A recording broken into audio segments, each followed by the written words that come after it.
Good morning and welcome to the 13th Annual SAUMA Conference 2023. I am Almay Strauss and I will be your host for today. This is also our third virtual conference and you are one of about 2,150 viewers today. How incredible is that? And how privileged are we to live in an age where we can connect from all over the country? All over the world, actually. On the topic of connecting, Alain de Botton has got a famous quote that I love. He says, "A good half of the art of living is resilience." Why does he say this? Well, resilience helps us to recover from setbacks or failures. It helps us to deal with change, and this will happen throughout our lives. As South Africans, we have truly become masters of resilience. And it is this one key characteristic that we have in common and that unites us. It is also this one key characteristic that we see and encourage in our industry. The ability to adapt to change. The ability to come back from failures and setbacks.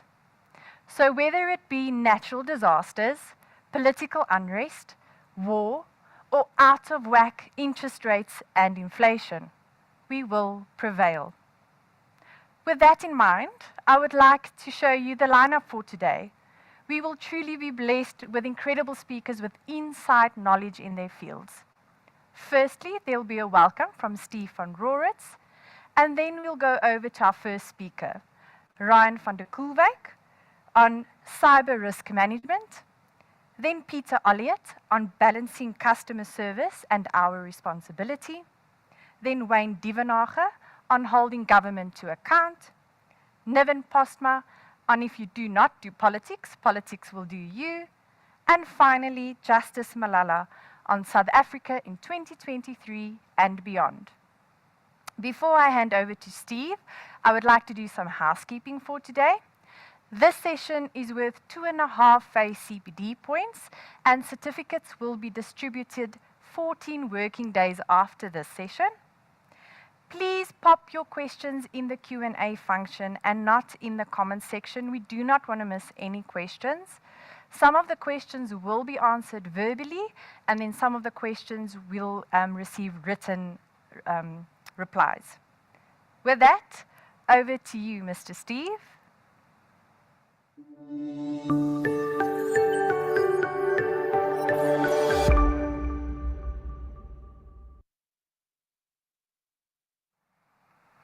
Thank you, Elmay. Thank you for that introduction. You know, we didn't talk about it beforehand, but your comments around resilience are so important. I think this probably runs through a number of the presentations today.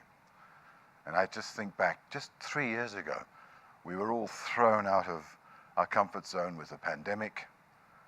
We didn't know what the future would hold, but if we're honest with ourselves, we've come all the way through to today, 3 years later, and the insurance industry, if we are honest with ourselves, has actually thrived. Good morning, everyone, and it is my honor to welcome you all to SAUMA 2023. I have the privilege, as the chairman, to speak ahead of some speakers far more erudite than me. I think their messages, though, will resonate today and will be meaningful well into the future. To our sponsors, your support is crucial, and I thank you for your support, especially those that support the model of the UMA. And I'd like to turn to the brokers in attendance today. Thank you for your support of members of SAUMA. Without your support, our bloodline dries up.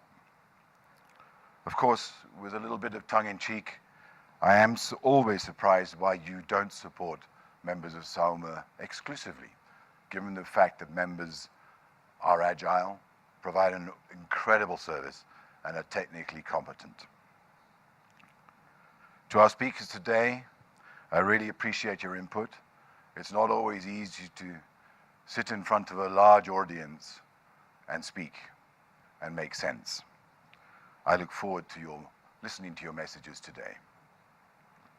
To the board members, I thank you very much for your voluntary service. We are all busy with our normal business activities, but your voluntary service is important. Elme, thank you for hosting today. And finally, to a very special lady, who I know is listening online, and many of you will know, Christine Sounds. Thank you for your total commitment. You are stoic in your effort. SAUMA and its members should be thankful to you, because without you, nothing much actually happens. I hope everyone enjoys today, and that today will be enlightening to you. And with that, I hand back to Elme. Thank you.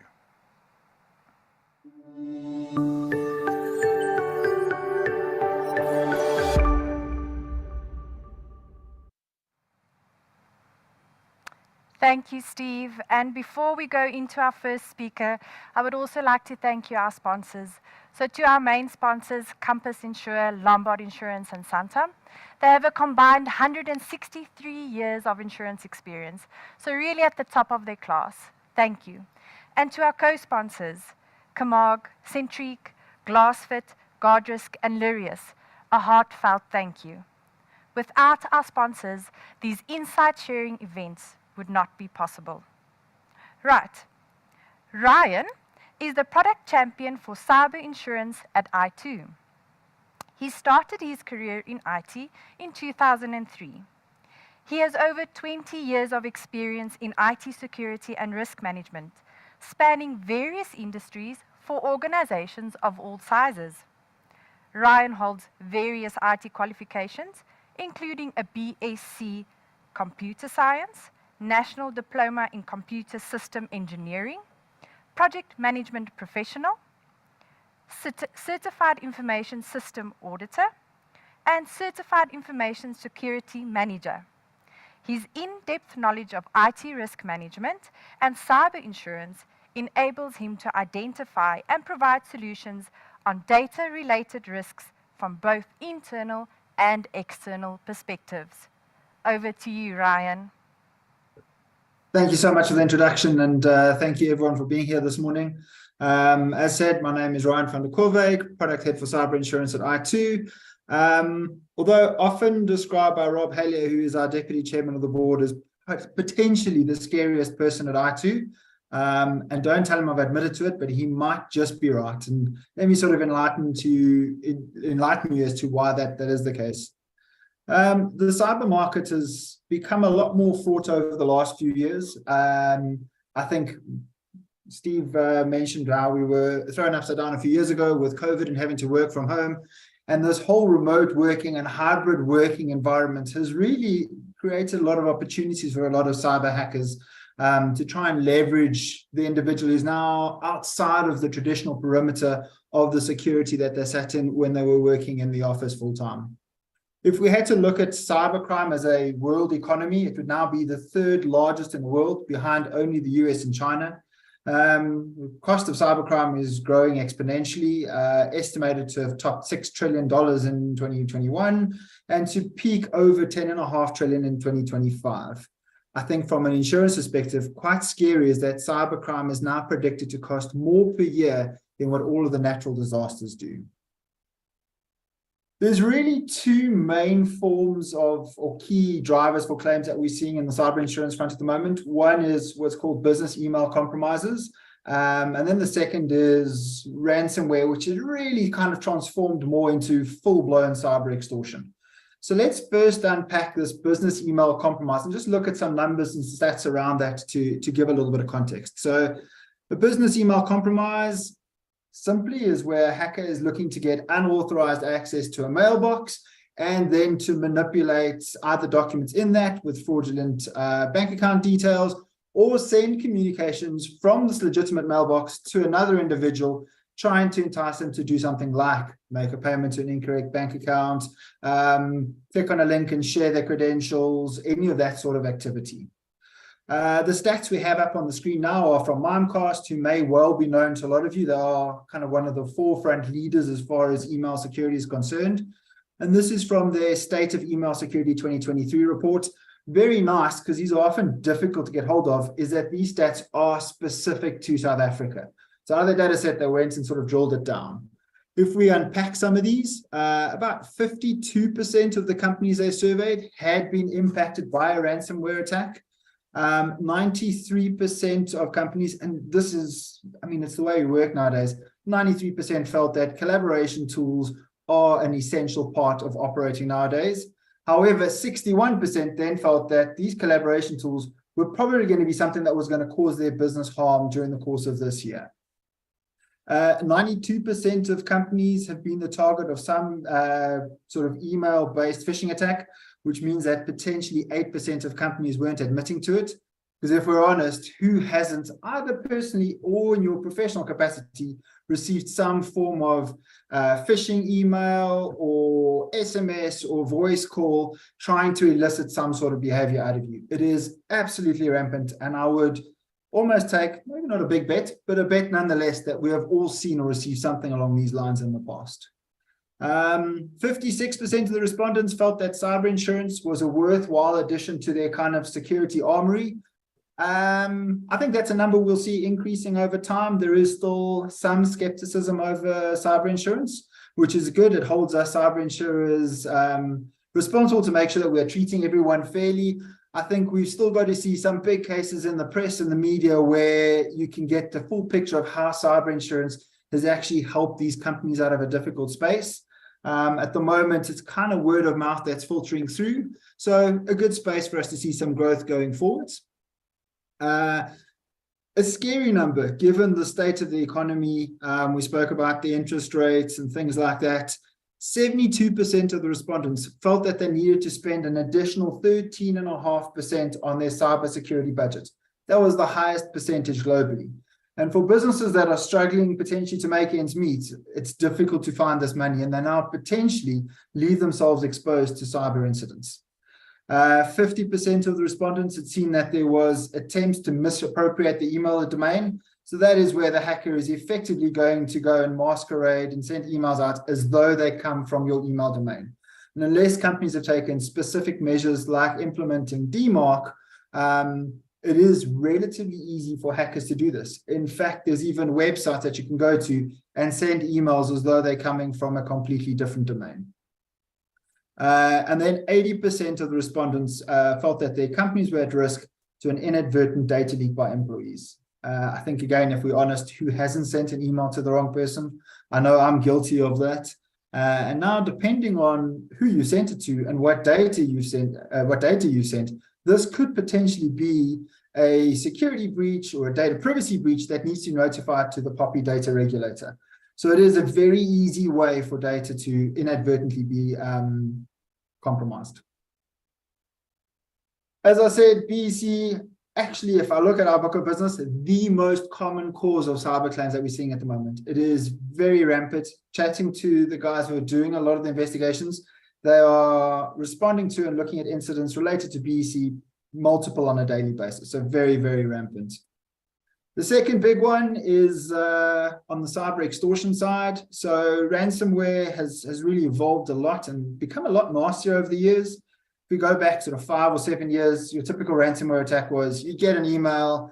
Sometimes the English was not particularly great. You might have been promised hundreds of millions of dollars from some prince in a far-flung country if you clicked on this link or shared your bank account details or the like. Those kind of evolved to slightly more targeted mails with a link to a malicious website that would download the ransomware onto your device, or an attachment which had this embedded. These were relatively ineffective. I mean, if you did click on the link or open the attachment, the malware would kick off, or malicious software would kick off, start encrypting your computer, and then look to see if it could spread further on your network. You'd normally pick it up pretty quick, unplug the laptop or computer, isolate the compromise to that 1 or 2, maybe 3 devices, and then be faced with the prospect of, do we just format and reinstall, or look to pay the ransom, which back then was probably about $300 generally in Bitcoin. Then about 4 years ago, we started to see where hackers, I think, felt, "Oh, we're not really making as much money off of this as we'd like to." So they actually started to proactively break into companies, would then understand the lay of the land within that company, see if they could gain access to elevated privileges, allowing them to access more of the environment and more of the data. And then, as was our experience, over the course of a weekend, they would look to encrypt as much of that environment as possible. For them, the big sort of win is if they could access and encrypt your backups as well, effectively leaving companies with nothing to recover from and having to very seriously contemplate paying the ransoms. With that, we saw ransoms kind of heading into the hundreds of thousands and into the early sort of millions for big organizations that might have been into kind of a 10 million or the like. What we then saw transpire was the cybersecurity industry started to respond, and you got these kind of ransomware safe backup solutions.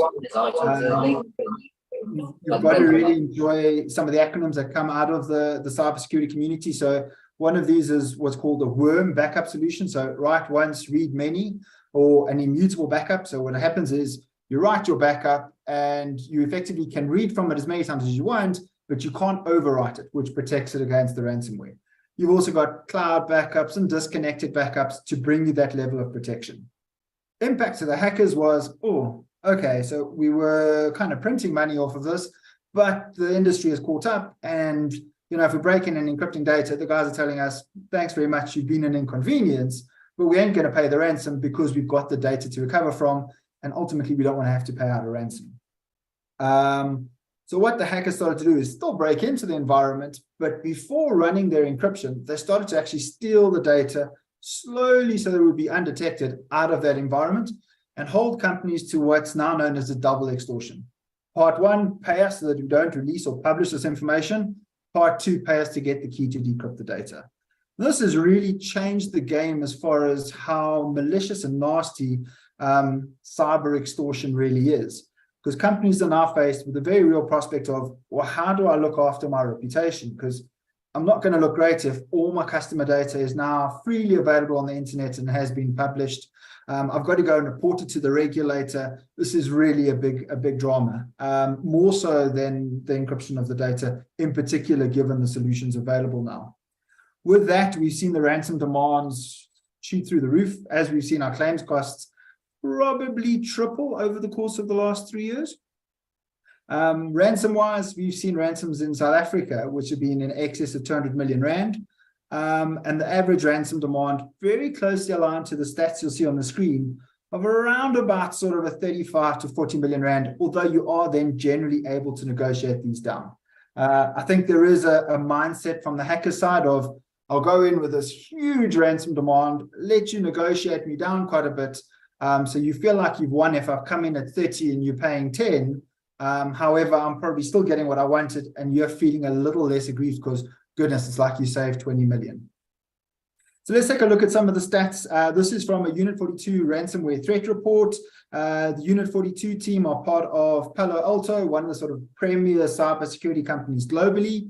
What they saw in their report last year was an 85% increase in ransomware victims, 144% increase in the average demand, very closely aligned to the trends that we've seen in the South African market. About a 78% increase in the average ransom being paid. The average demand they saw, and this was from last year when the rand is looking a little healthier than it is now, average demand at around about 35.5 million, and that negotiated down to the region of around about 8.5 million. On average, ransoms could be negotiated down by around about 42, 43%. And then the other sort of thing that we've seen develop as far as ransomware and extortion getting a lot nastier is these ransomware organizations have become a lot better at putting the screws on people to actually pay this ransom. So we've seen an 85% increase in posting on the victim sort of leak sites. If I look back over the claims we've had over the last 3 years, I cannot think of a single instance where we haven't had the hackers post onto one of their leak sites, hey, we've broken into this company, here's the countdown timer to when you have to pay the ransom by. So that is now pretty much the modus operandi. Apart from that, though, the extortionists are very good at playing mind games and putting pressure on people. We've seen instances where if the hackers have not been happy with how negotiations are going direct to the media to put pressure on the businesses. Shane, we actually had one claim instance where the hacker started phoning the CEO of the business in the early hours of the morning to demand updates and stuff, and just create this panic and tension around the whole situation. So cyber extortion ransomware, not as common as we see the BEC, still the most expensive claims we're looking at, but it is a very nasty process to go through. And one of the benefits a cyber insurance policy brings is having the experts on the ground to help you deal with this. Bringing things, well, I suppose we have had things closer to home, but this is very close to home. So CN&CO, one of the more commonly used forensic investigation companies in the South African market, about a year and a half ago, decided to bring out some stats on what they've seen from the investigations they've done. What they did is they filtered out all the BEC attacks and smaller incidents where less than 10 devices were actually compromised. That left them with 58 cases that investigated over the course of a 2-year period and 58 larger cases. And then they unpacked that. So double extortion on the rise, as I said, it's a general trend we've seen, I suppose closely aligned because there was a fair number of our claims that would form part of that 58. Industry-wise, they found the financial services industry the most commonly compromised in the South African market, although we've seen claims for companies of all shapes and all sizes and in all industries. The other interesting thing to see is, and I've been in meetings where guys are going, we've been hacked before, won't happen to us again. But CN&CO saw from that study, almost 7% of the companies had a second attack within that 2-year period, and 1.72 actually had a third attack. So just because you've been hit once before, the hackers are not that nicer guys. They may well try and knock you over again if they're able to. Then I think a relatively scary statistic is over 8.5% of the companies have actually been breached from their external IT service provider. And it just brings home that as soon as you open up access to data and your environment to a third party, you're exposed to how good is their security. And unfortunately, a number of companies found that they were actually then hacked through that. We had one claim, in fact, where our insured had a third-party IT service provider. That third-party IT service provider was hacked. The hackers used that access to gain access to our insurer's environment and drop ransomware into the environment and steal data. And in further investigation, we found that they'd actually done it to 20 of that IT provider's clients. So that is quite common for hackers now to try and find the sort of central point from where they can then more easily spread attacks from there. Unfortunately, we haven't always, as companies, made it particularly difficult for the hackers. So if we look at the point of compromise, in about 44% of cases, CN&CO found that the compromise was a result of easily guessable passwords. And the other big driver that they often saw was poor patching cadence. So where it's taking a long time to apply security patches to resolve known vulnerabilities that are actively being exploited. And I'll chat about the patching a little bit later on. So what does the cyber insurance do? And I think just sort of touching on one or two of the basics. So it's cover, which is there to cover the resultant costs and damages from either a network security or a data privacy breach. It provides customers with comprehensive first and third party coverage. And key to it is this expert incident response process to have the right guys on the ground to try and minimize the impact. And I don't want to spend a lot of time on the cover because I want to touch on some of the security controls, but cover is a lot broader than people typically think. I think the name cyber kind of focuses your attention purely on hacking as such, but there's the insider threat that one's got to contemplate. There's physical theft and loss. These sorts of things can also result in a privacy breach. So triggers to the policy are very broad. That's why I'm prematurely starting to go very, very gray. It is a broad piece of cover.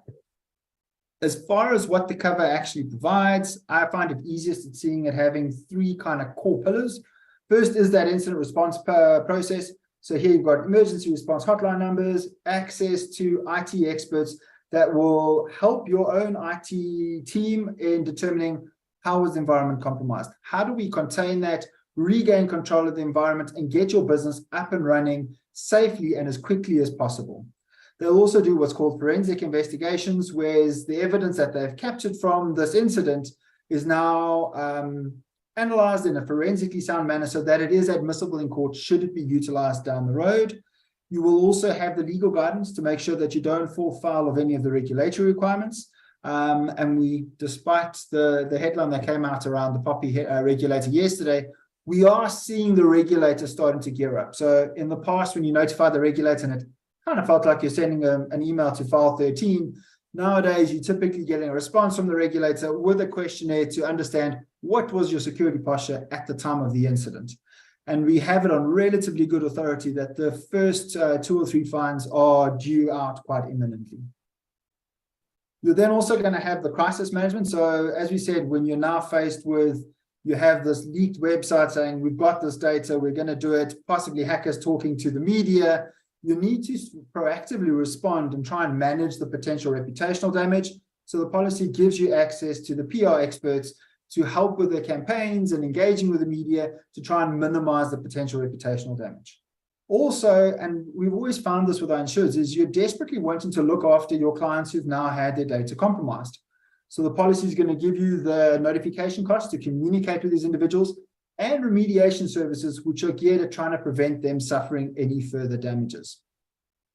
We've also got cyber extortion here. So what the policy does there is look to see if there's a way you can recover without paying the ransom. If not, the policy then extends to negotiate and settle ransom demands as well. Hop along to the second pillar is your financial impact.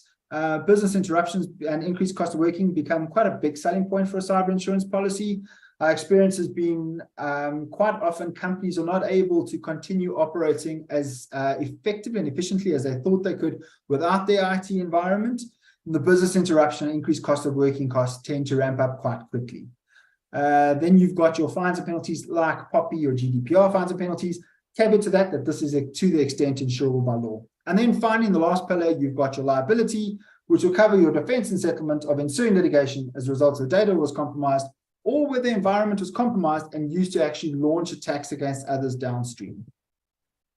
Just to touch on some of the optional coverages, I'm just going to pick out 2 or 3 key ones here. Outsourced service provider. So we've seen a big move towards the cloud over the last 2 or 3 years and usage of third-party providers, which creates operational dependencies on your clients and your own environments, in that if they're compromised and their services or platforms are offline, your business has an impact around this. So your outsourced service provider cover effectively extends the ambit of and benefits of the cyber insurance policy to these third-party providers that if they are compromised, our insured is then also looked after, including as far as their business interruption cover. E-financial loss or theft of funds becoming very, very rampant is typically the goal and aim of a business email compromise attack. So what happens here is if a hacker can get access to a client environment, they're able to steal money from their account or an account that they're legally responsible for. It picks up that financial loss. Cyber policies starting to delve into the realm of physical damage off of cyber attack, so unauthorized access into environment, resulting in damage to assets or property. You've now got your cyber policy starting to pick up the repair and replacement thereof, although it is relatively controlled into small limits because with the proliferation of these devices which are connected to the internet, your mind boggles to think what the implications of them could be. You know, could I hack into a building and hold somebody ransom in a lift? Can I lock you in your own house and start playing Justin Bieber on full volume at 2 in the morning until you pay me up? Can I hack your car while you're on the highway? It's you know, all these sort of knock-on effects that we now have with these devices connected to the internet. Looking at our claims experience, so sort of 5 key controls that we find go a very long way to preventing companies falling victim to a cyber attack, A, and then B, being able to actually have the resilience to recover thereafter. And these are controls that need not necessarily break the bank, so they don't always have to have big boxes with blue blinky lights on them. The first one is authentication. And we saw on Cianre stats, simple passwords have been a big entry point for hackers in the past. So here, wherever you can implement multi-factor authentication, I think the vendors have gone a long way to making it easier to have this available. What happens here is even if you have a simple password, you now have this 5 or 6 digit code that is changing periodically. And the chances of a hacker guessing that 6-digit code in that sort of 30-second window is incredibly difficult. So it helps to alleviate a lot of the pressure points on trying to remember and have complex passwords. If you can't have MFA, people are going to guess password one is your password. Or if you go company name, exclamation mark the year, hackers are going to have a good feel that that's possibly your password. So rather have more complex passwords, move to what they call passphrases, which might be a lyric from your favorite song, a line from your favorite movie. There is a very big correlation between the length of the password and how hard it is to actually then crack. Resilience, I spoke a little bit about these sort of ransomware protected backups. So here, if hackers do manage to gain access and they can encrypt all your data, at least you've got that backup to rely on. And here you've got immutable or disconnected sort of backup solutions, which are readily available nowadays. The other big one is patching. So unfortunately, in a lot of the software that we utilize, there are software bugs and potential weaknesses and vulnerabilities that become known over time. As these become known, hackers obviously look to actively exploit that because it's kind of like the keys in the front door and they want him to come in. So what then happens is the vendors of these solutions will release software patches and updates to patch and fix those vulnerabilities. So the faster you're able to get those applied into your environment, the smaller the window of time for the hackers to try and exploit that to gain unauthorized access. Endpoint protection, traditional antivirus is dead. There's just so many variants of malicious software that can be rolled out nowadays. So you've now got, and here we go with another IT acronym, NGAV, or Next Generation Antivirus. So most modern antiviruses that you're paying for or endpoint protection solutions are next generation. And what they've done is moved away from traditional sort of signature-based security looking for a pattern to actually implementing AI and behavioral detection, where it monitors what's happening on your laptop or your computer and looks for potential malicious behavior. And if it picks it up, closes it out and sends through the alert. And this has really changed the game in protecting endpoints, in particular with staff that are not sitting in the office behind the firewall, possibly at a coffee shop, working from home, etc., where those devices are directly connected to the internet and a lot more vulnerable. And then finally, the human firewall. We often hear about humans being the kind of soft spot to target. Well, why don't we arm ourselves to actually be that first line of defense? The way to do this is through awareness and training, making staff and people be aware of it. And then finally, onus on yourself just to be vigilant. If you get a mail or something which just seems too good to be true, or something feels a little bit off, rather listen to that little voice inside, double check, and make sure, rather spend that extra minute or two than potentially be regretting that down the road. Incident response lifecycle, I don't want to delve too much on this, just in the interest of time. I think the key thing to say here is it is a well-defined process, but it's one where you really want the right guys on the ground. You know, if you're in a fortunate position to have a fancy car and you're in an accident, you're not going to take it to a panel beater around the corner and hope that he can do a good job as cheap as possible to fix your car and that it'll be 100% afterwards.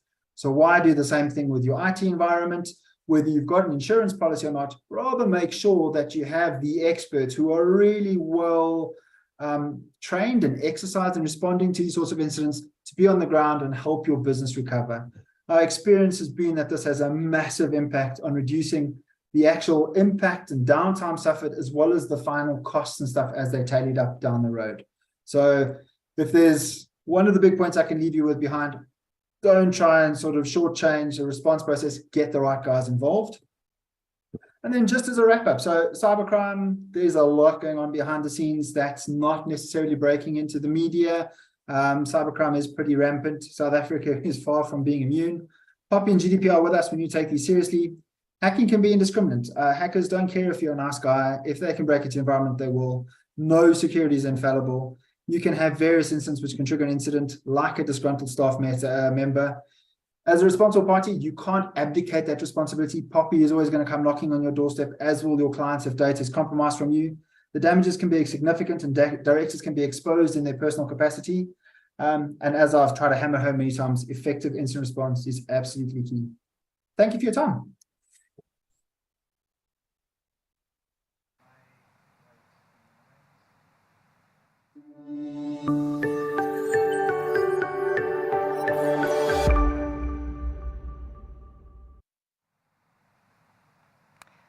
Thank you, Ryan. How interesting was that? And I don't know about you guys, but I am a millionaire by now, and I've inherited a lot of money from all over the world. But on a serious note, so I do feel we sometimes get annoyed by all of these steps that we need to go through in our companies to access our data. And if you do not get annoyed and you feel like it's easy to access information through your company, you should be asking the questions. Is my company's data at risk, and is my personal information at risk? And then you should also be asking the questions, do I have the proper insurance in place for this? So thank you once again, Ryan. I see there's some questions in the Q&A function for Ryan. He will be answering those questions via a written response. I want to ask the listeners, if you do have questions, please direct them with the speaker's name first so that we just know who the question is directed at. Thank you. We are now going to go over to Peter Olliott. So Peter started his insurance career at the then Mutual and Federal Insurance Company in 1981. He worked in the insurance side for 7 years and then joined the commercial broking side. Peter worked in this industry for the next 20 years, where he held numerous titles and also set up an alternative distribution business. After a short 2-year stint of leaving the industry, Peter rejoined and in 2014 became the CEO of Indware. Over to you, Peter.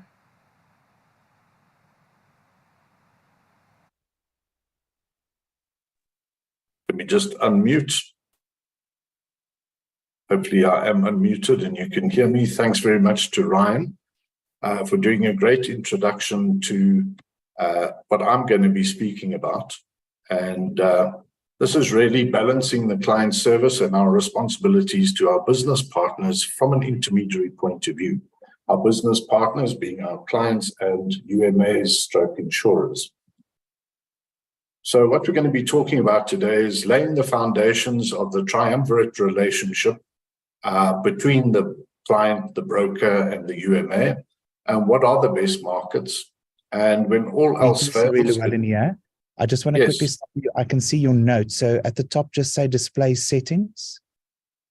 In between, show taskbar on your second screen, show taskbar, display settings. Click on display settings. Let me just see. Taskbar. Sorry, where is that? Second screen right at the top. I'm just going to quickly ask you for requesting access, then I can fix it for you. Yeah, you can.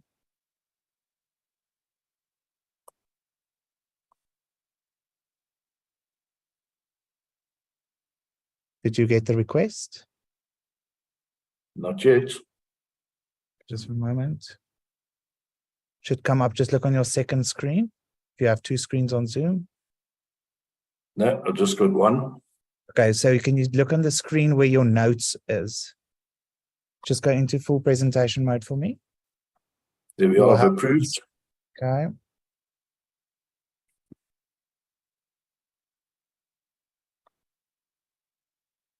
Okay, have you got it? Yeah, I'm just going to quickly go into full presentation mode.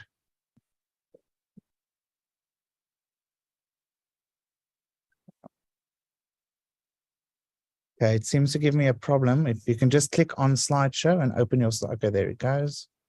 Is it on now? Yeah, just wait one moment.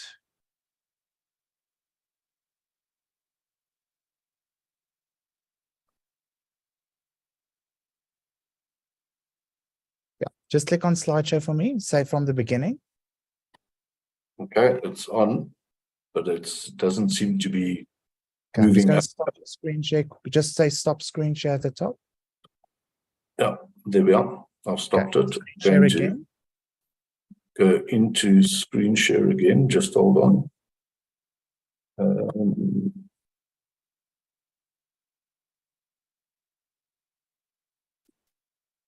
We go into share. Now I've got to find where my document is. Just say share screen. You should be able to see your PowerPoint come up. Just hold on.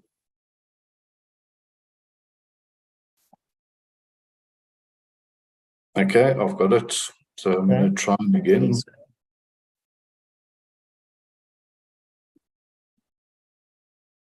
Yeah. Great. I can see your second screen now. It doesn't show the PowerPoint. Just open the PowerPoint. Yeah. And now? I can see your presentation now. You can continue. Thank you. Thank you. That was just a demonstration of what Ryan was talking about, is how easy it is to get into your system and manipulate the data.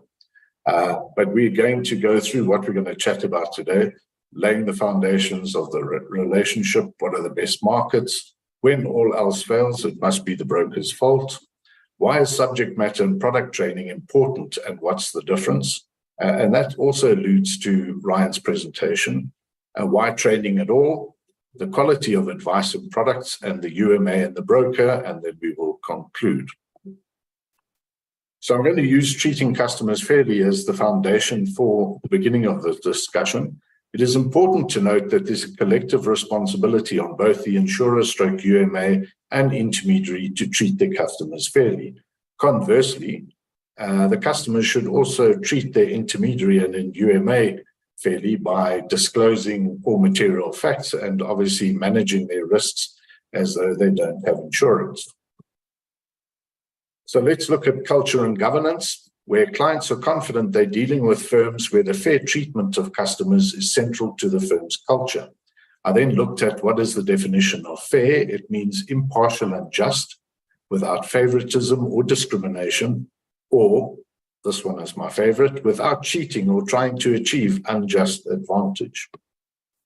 Then we look at product design, and our marketing department insisted that if I was going to use lavatory humor, that they would have a proper one and not the one that I had originally put up.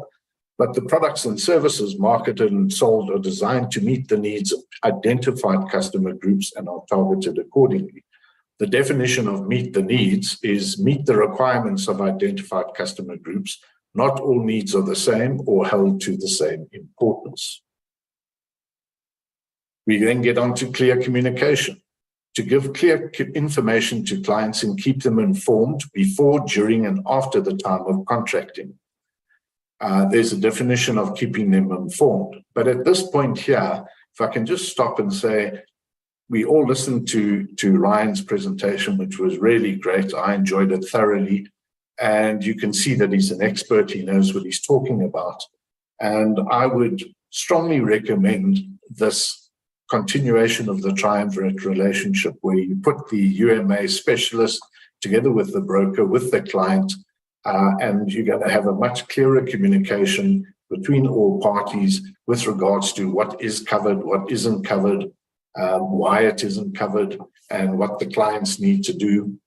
So this is the big part of communication, is that it's not one way. It isn't just someone talking.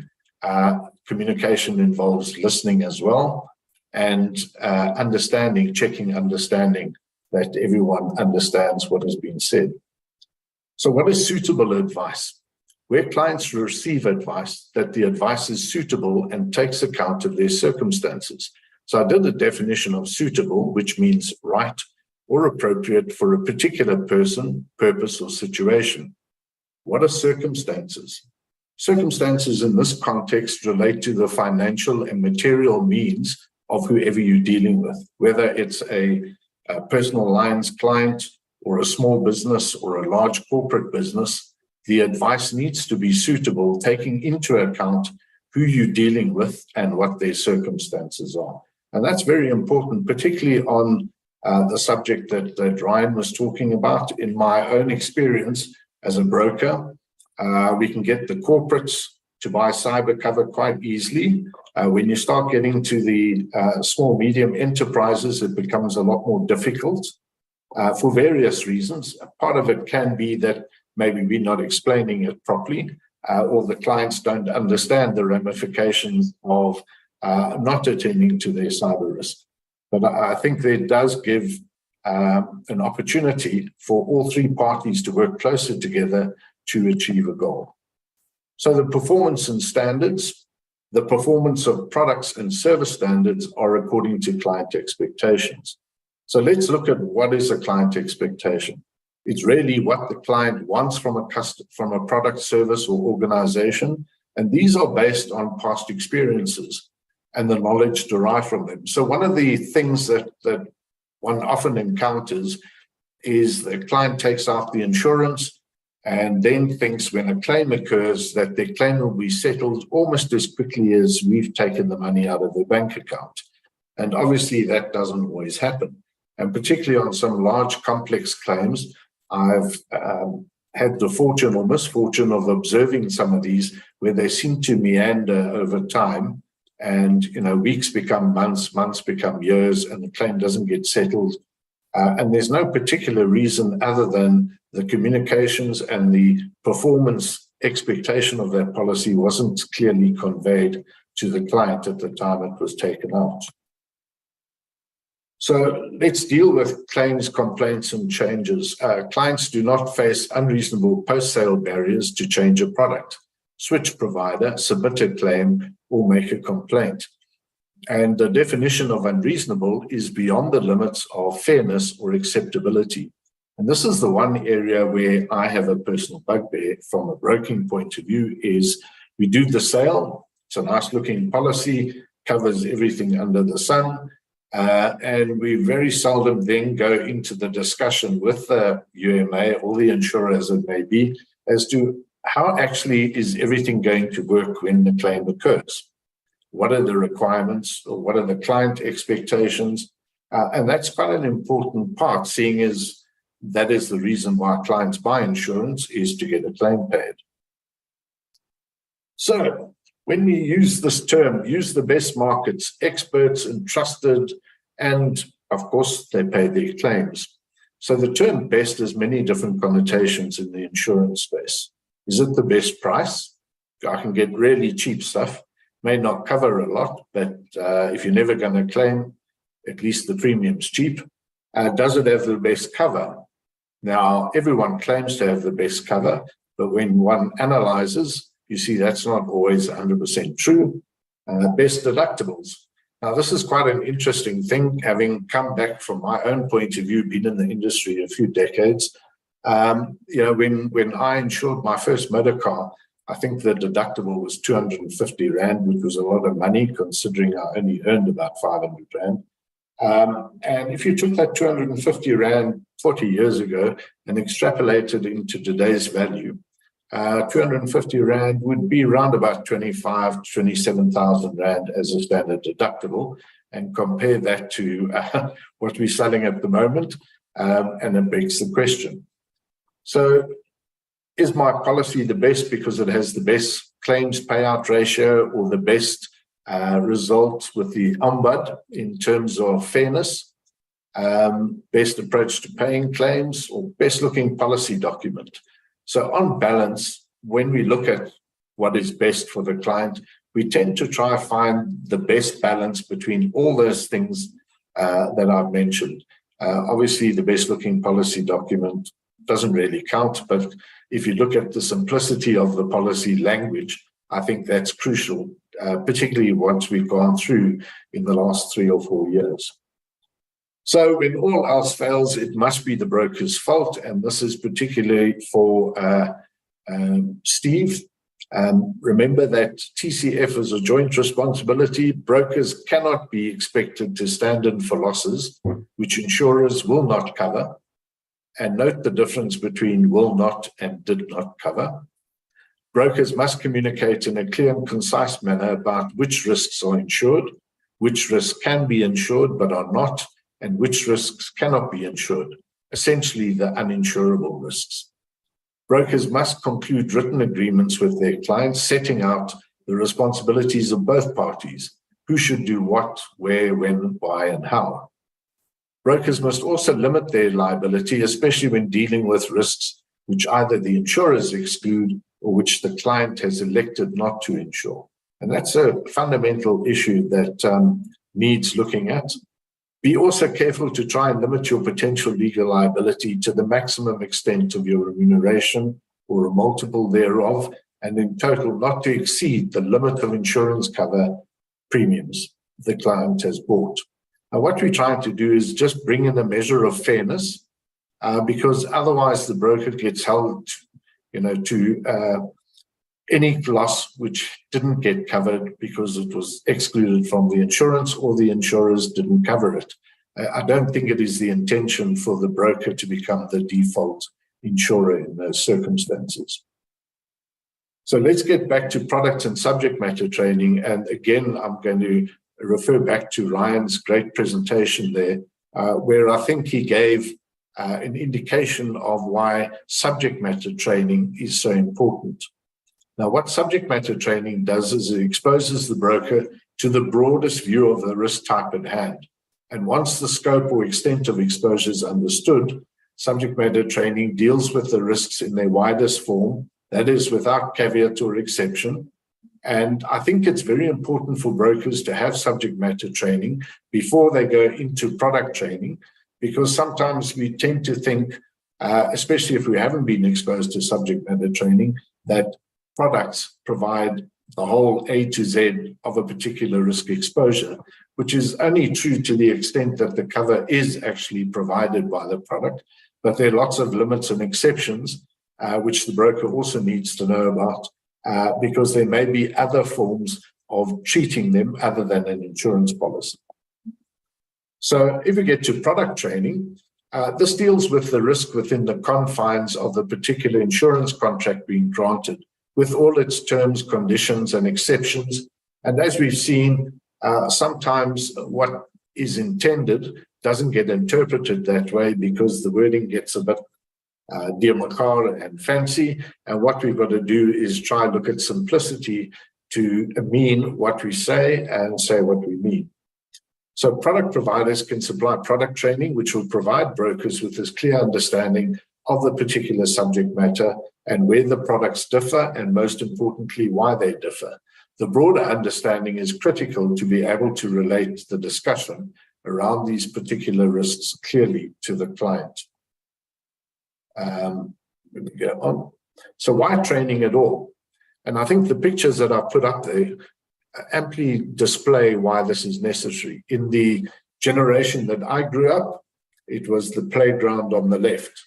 In the generation that a lot of you grew up, it was the playground on the right of the screen. And so the world in which we sell our products changes all the time. To remain relevant, we need to be aware of the changes and exposures to determine whether or not there are shortcomings in the product, or conversely, an opportunity to develop the product wider to cater for these. So how does one train on a product?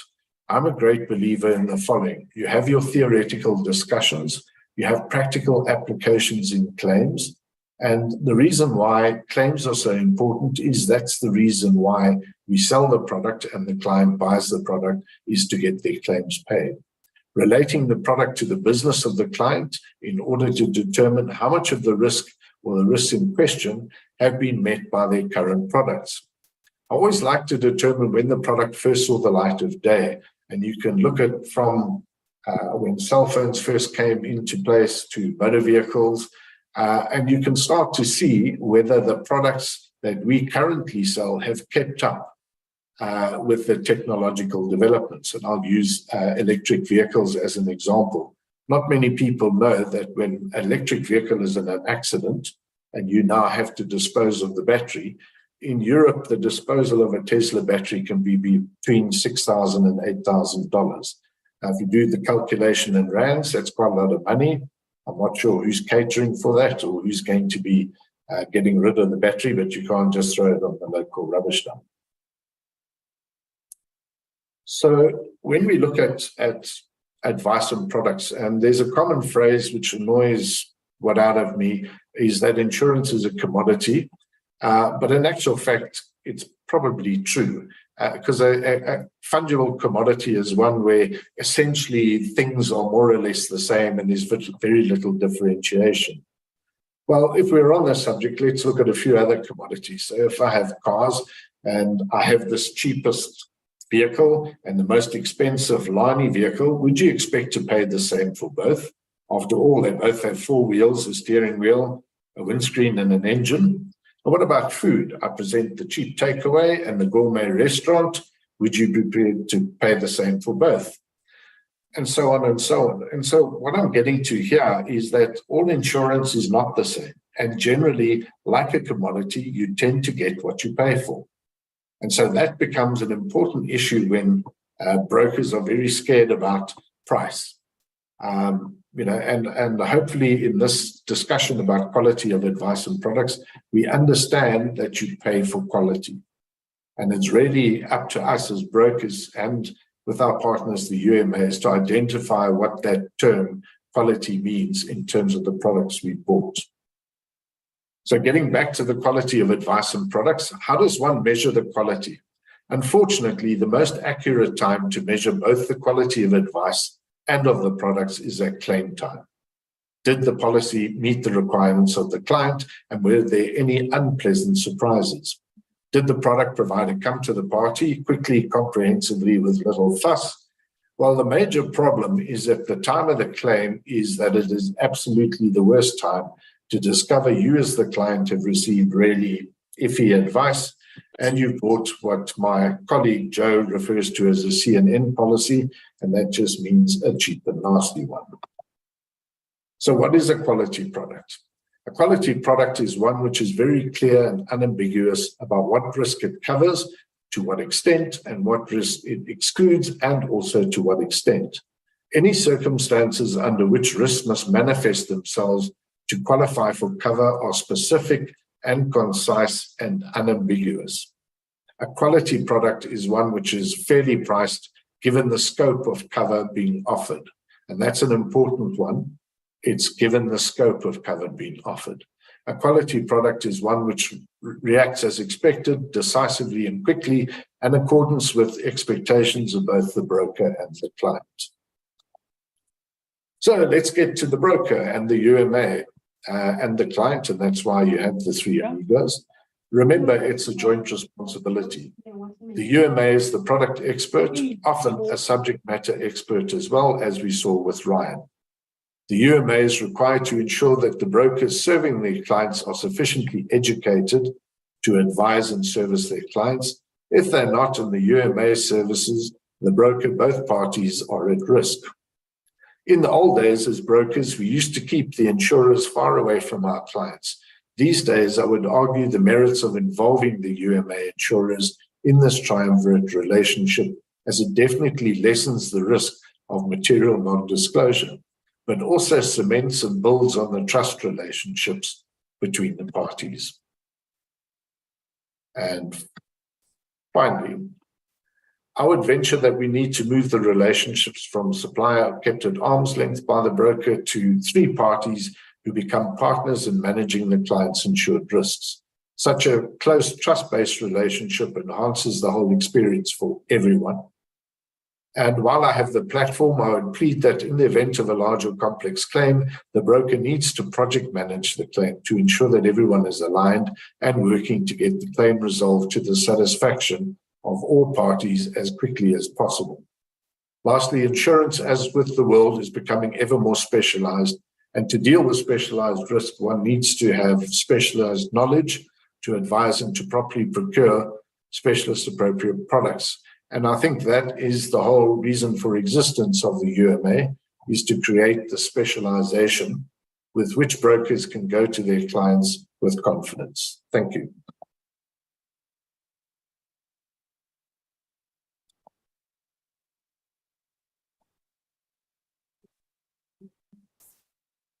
Let me get out there.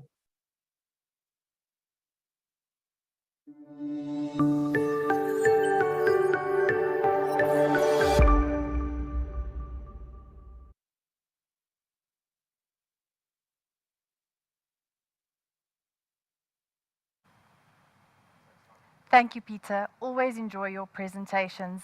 And two things that really stood out for me. So one, you mentioned how important communication is, communication between the broker, the client, and communication between the broker and the insurer. So for the broker, being an expert knowledge on the product that they're selling and making sure that the client understands what they're covered for and what they're not covered for.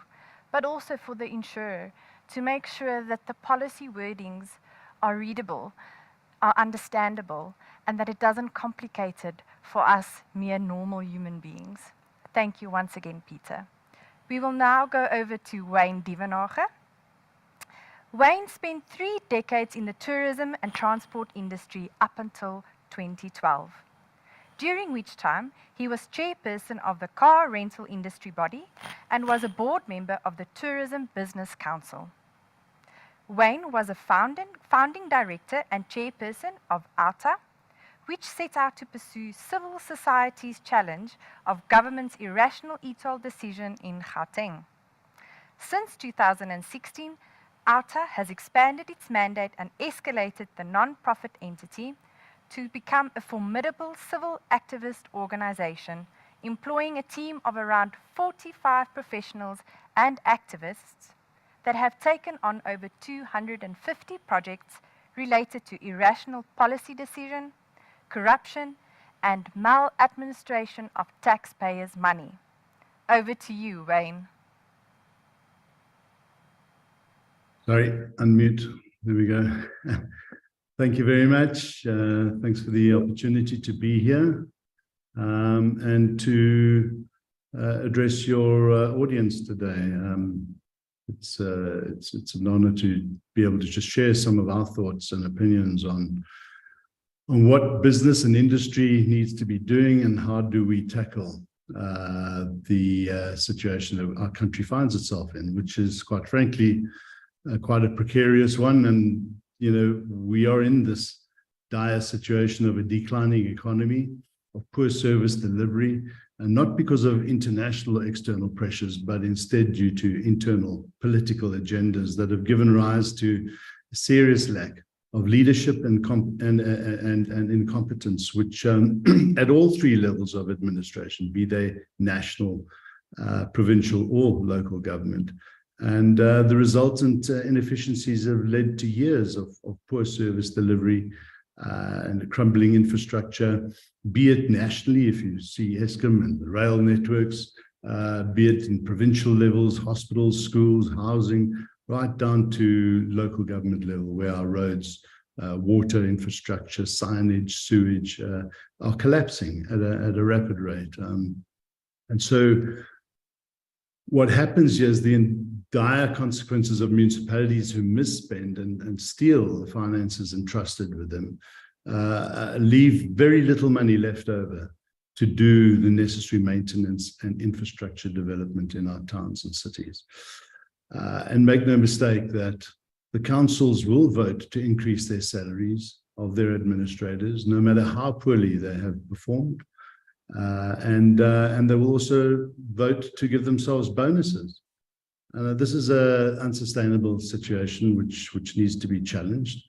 And when you look at the amount of funds that are spent in maintenance and repairs and infrastructure at local government, just taking it over the last 10 years, you'll find that there's been an actual decline in the amount of money spent in maintenance and repairs to cities, while over the same period, local government extracts about 500 billion rand out of society, and it has gone up well above inflation over these last 10 years, as is salaries, as is the use of consultants, for instance. It's another way of getting money out of the system, and yet infrastructure maintenance and repairs has gone backwards, not down in relation to inflation increases. It's gone backwards as a finite number over the last 10 years. And you see this, it manifests in the number of potholes, sewage running down roads, water infrastructure collapsing, leading to more water outages, reservoirs under strain, and it's becoming a problem, a serious problem for every single one of us, even in cities like big cities like Joburg, eThekwini, Tshwane, and less so in cities like Cape Town that are run a lot more efficiently. And what happens in local government under these circumstances is they need more money, so they will come back for more increases in rates and taxes from businesses, from yourselves as residents. And this percentage of the costs that property owners start paying to local governments as a percentage of their income starts to balloon, and it becomes a serious problem, and to the extent that people start disinvesting, not owning properties, and moving to cities and places where these types of constraints are a lot more bearable. So the unsustainable situation gives rise to the question of, what do you do about this problem? What do we do as citizens? And it's a serious problem. I don't have to tell you, just look at the Auditor General's reports to see the alarming extent of financial mismanagement and blatant expenditure that falls outside the norms of the Municipal Finance Management Act, which are regarded as irregular expenditure, and the plundering that is taking place. So the impact of this mismanagement is having dire consequences on industry, including industries such as yours, the insurance industry. You just have to take a look at the potholes, the traffic lights that aren't working, and the increased damages and the claims that come from accidents that arise out of this poor service delivery in many of our cities and towns and rural roads. And these claims and repairs and industry injuries are actually increasing. I think I don't have to tell you that. Your numbers and analysis will show you that. It is giving rise to, in turn, more administration, because you're having to deal with more claims, more disputes that arise, and it forces you to push your premiums up. And in a struggling economy, this results in a growing number of people that are opting out of insuring their assets. And this in turn leads to more competition amongst your members, and more of those pesky sales calls from insurance companies who are desperately trying to get you to change your insurer. It's becoming most infuriating, quite frankly. But these are the consequences and the outcomes of an industry that is being impacted negatively by service delivery in government. And of course, we live in a democracy, and the best way to change these matters is through our democratic processes, which come up every 5 years, to vote people out of power who are failing to deliver on their mandates to society. But it's not that easy, especially in a country like South Africa, where there is a skewed taxpayer base that gets frustrated with the lack of service delivery, but not only the taxpayers. It is everybody that is suffering. The poorest of the poor suffer the most under these dire situations. But sadly, the burden just gets pushed back to the taxpayer, because government just has this insatiable desire that it needs more money, and it doesn't like to go and fix the systemic collapse of local government, deal with the inefficiencies and the issues. It would rather just go and say, well, how can we lean more on the taxpayer? And you see it right now, right down to local government level, property valuations that are well out of line, government ignoring citizens' requests to have these values looked into and objected to, and it becomes a snowball effect, and the pressure just mounts every year.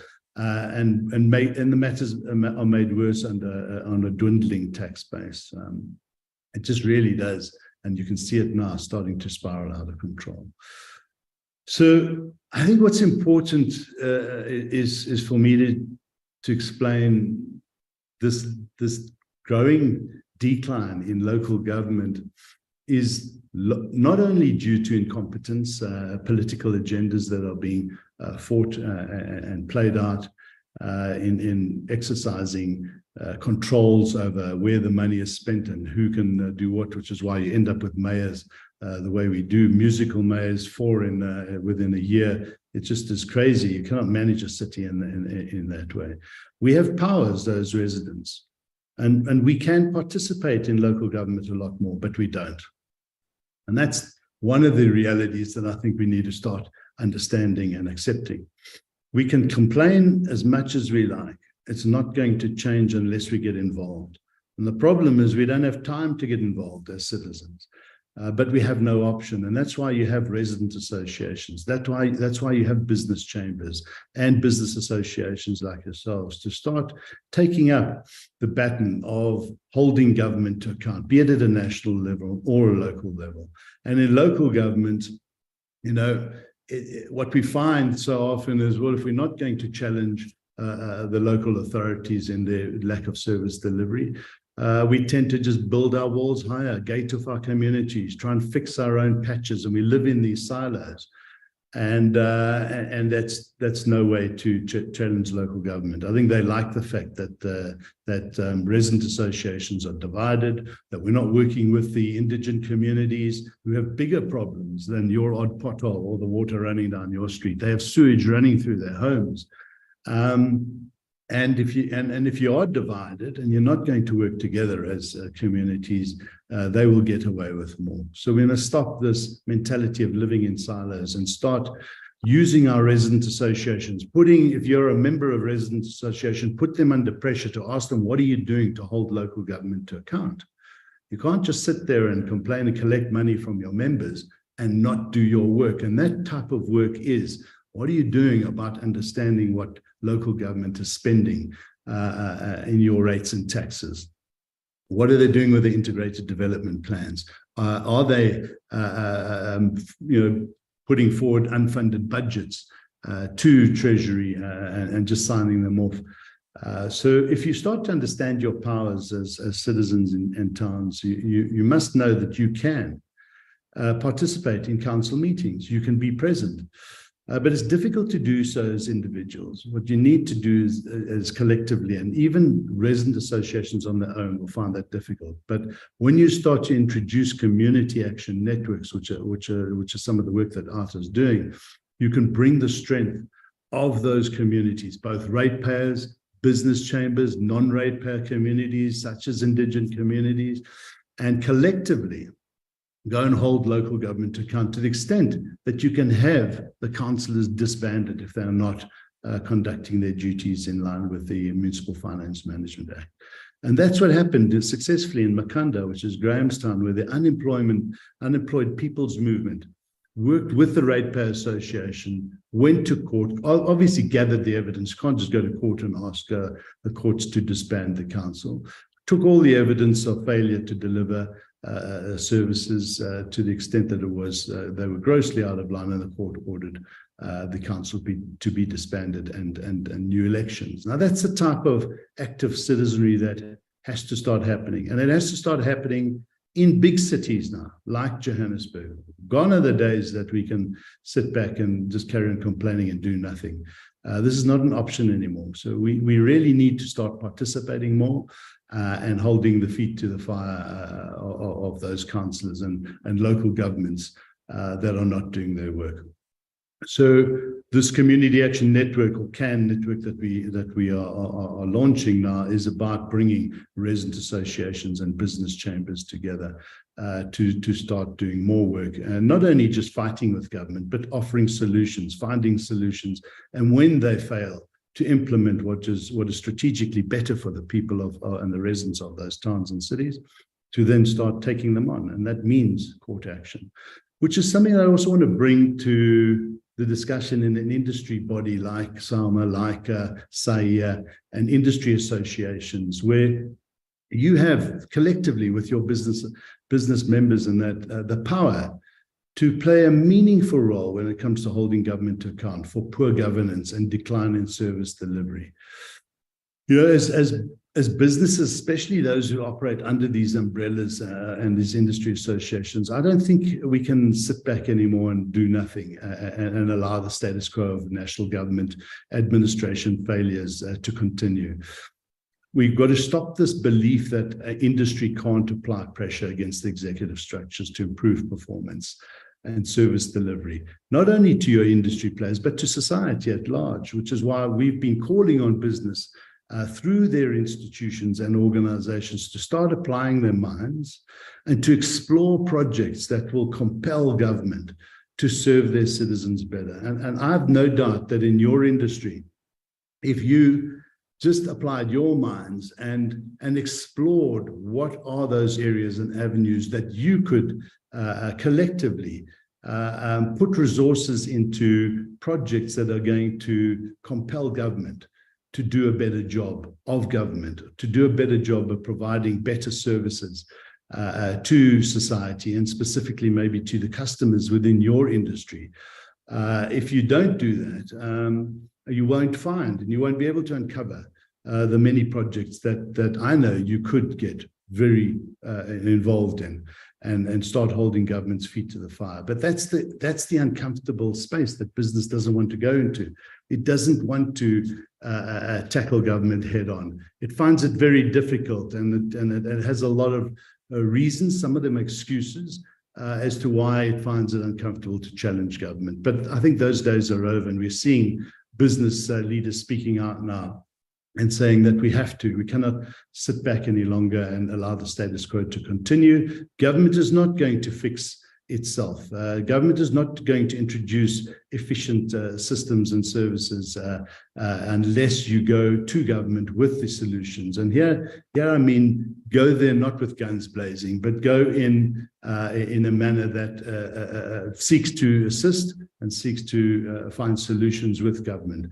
If you do that, then you will most certainly be able to attract their attention. But you need to be prepared to go beyond just giving them solutions. It's forcing government to apply those solutions and doing it in a constructive manner, and if need be, go all the way. And that is litigating. And I'm afraid it's an angle that you can't afford not to do anymore. If you just look at if you might ask yourself, well, where can you influence? Just take a look at the Road Accident Fund. You know, this entity 15 years ago was washing its own face with an income of around 10 billion rand or so. Today, over 50 billion rand fed through the fuel levies goes to this cesspool of inefficiency, of mismanagement and plundering. And sadly, the road accident victims who are left destitute, they don't have the funds. They can't fight the Road Accident Fund, and they suffer the most. And they don't get the funds that are rightfully due to them. So what can SAUMA or SAIA do about this? There's a lot. I think, you know, this industry, and this is something that I've been engaging with some of the leaders in this industry to say, you have the expertise, you have the ability to help government introduce systems, standard operating procedures, platforms and programs to run the Road Accident Fund efficiently. I have no doubt about it. You all run amazingly efficient systems and processes. Imagine taking that into the Road Accident Fund, forming joint ventures with government and managing it properly through a task team, putting the plans in place, setting aside the time and effort to go in there and fix the Road Accident Fund.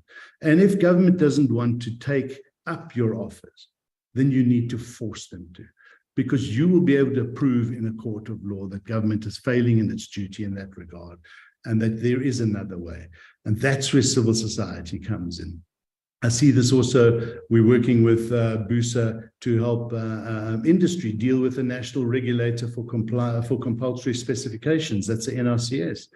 For years, government has just run an inefficient system to regulate the standards and specifications of goods that come into the country or manufactured here, plugs, lighting, televisions, fridges, stoves, everything. They've got to meet certain specifications. It is such an inefficient process, and it is costing society. And you and I, we're buying dangerous goods, we're fitting plugs. Arto went and bought 13 products off the shelves of building supply companies. 13 of them, 12 of them failed. 12 of them failed to pass standard specifications. These are the products that you build into your homes, plug points, light fittings that cause fires, that creates insurance claims. So what does business do? Well, we've tasked business and we're assisting them to say to the NRCS, you need to fix your process. So we're not here to fight with you. When you need to bring in efficiency, there are better ways to do this, best practice around the world. This is how it's done. And we implore you to explore with us the solutions, which is what they're doing. 8 years after this question was asked. But we told business that don't just implore them and work with them. Be prepared that if they do fob you off, then you need to go the legal route. You need to take a strong stand as business and take them on and get the courts to compel them to work with you to fix these systems, or to hand over the systems and processes to joint ventures with government and business to fix the process so that we can have efficiency in this country. So I don't want to dwell too much on that, but just to say that we need to become comfortable as industry associations with the difficult part of operating in South Africa, and that is to hold government's feet to the fire. We find it easier as an organization because, and I come from business, I understand the pressures and the fears that business has. But again, as I've said, those days are gone. You cannot sit back and not challenge now. And we're glad, and we can see some of the business industry players are doing something about it, but they're not doing enough. Which is why ARTA is called on very often to assist, to come and explore the opportunities and avenues and how business and industry associations need to go about doing this in an effective way. And it's not just a guns blazing, vociferous approach that we take. You must understand, ARTA has done about 250 projects in the last 7 years, and only 15 have ended up in court. Because our process, our methodology is one of engaging the powers, doing the proper research, first of all, getting the facts, and then engaging with the powers to explain these are the problems, let's fix and work together. And if they don't, that is when we say, well, then you leave us no option but to hold your feet to the fire and take you on in court. And we win literally every single one of those cases. That's the mindset, I'm afraid, that you're going to have to get to. It's easier for civil society like ARTA because we can't be bullied by government. Maybe businesses can, but we can't. Businesses are able to challenge these things, not on their own, but better with less bullying from government if you do so through industry associations. But we have no fear for government. We will take them on. We'll lay charges of corruption against the deputy president. We've done that against many ministers. And we make it very, very uncomfortable for them to operate. Recently, we had to stop the president's decision on this disaster, declaring a disaster on electricity. It wasn't necessary. With no extra introduction of additional energy sources, you can see load shedding is down, well down. They didn't have to bring in emergency measures. They don't have to bring in car power ships. They just have to do their damn work. And they need to be reminded of that if need be in a court of law. So I want to leave it there because there's probably going to be a number of questions. And if there aren't, then just thank you for your time. Thank you for listening. And all I can ask is that you start exploring thoughts and opportunities of, if not your industries, if not yourselves, then enable organizations like ARTA to do the work that it's doing to hold government to account. We are 100% financed and funded by citizens, ordinary citizens and businesses that contribute to us monthly. And without that, we can't employ our 45 staff, and we cannot take on the litigation that we do to fix this country. And if you're not an ARTA supporter, you might want to contemplate doing so on our website. And never believe, and never have this view that so many have that, well, what's my little contribution of 100 Rand a month going to do? If everybody thought that way, we wouldn't exist. So the biggest mistake I always say is made by those people who give nothing because they thought they could only give a little. Every little bit counts when it comes to civil activism. And I just want to thank you for your time.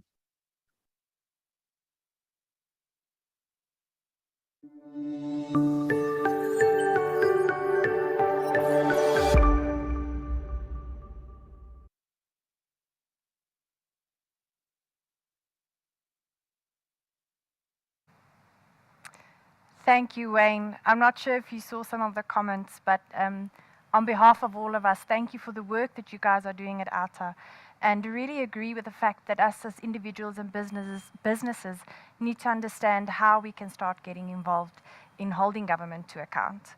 I see there's some questions in the comment section. I'm going to ask our viewers again to please put your questions in the Q&A function.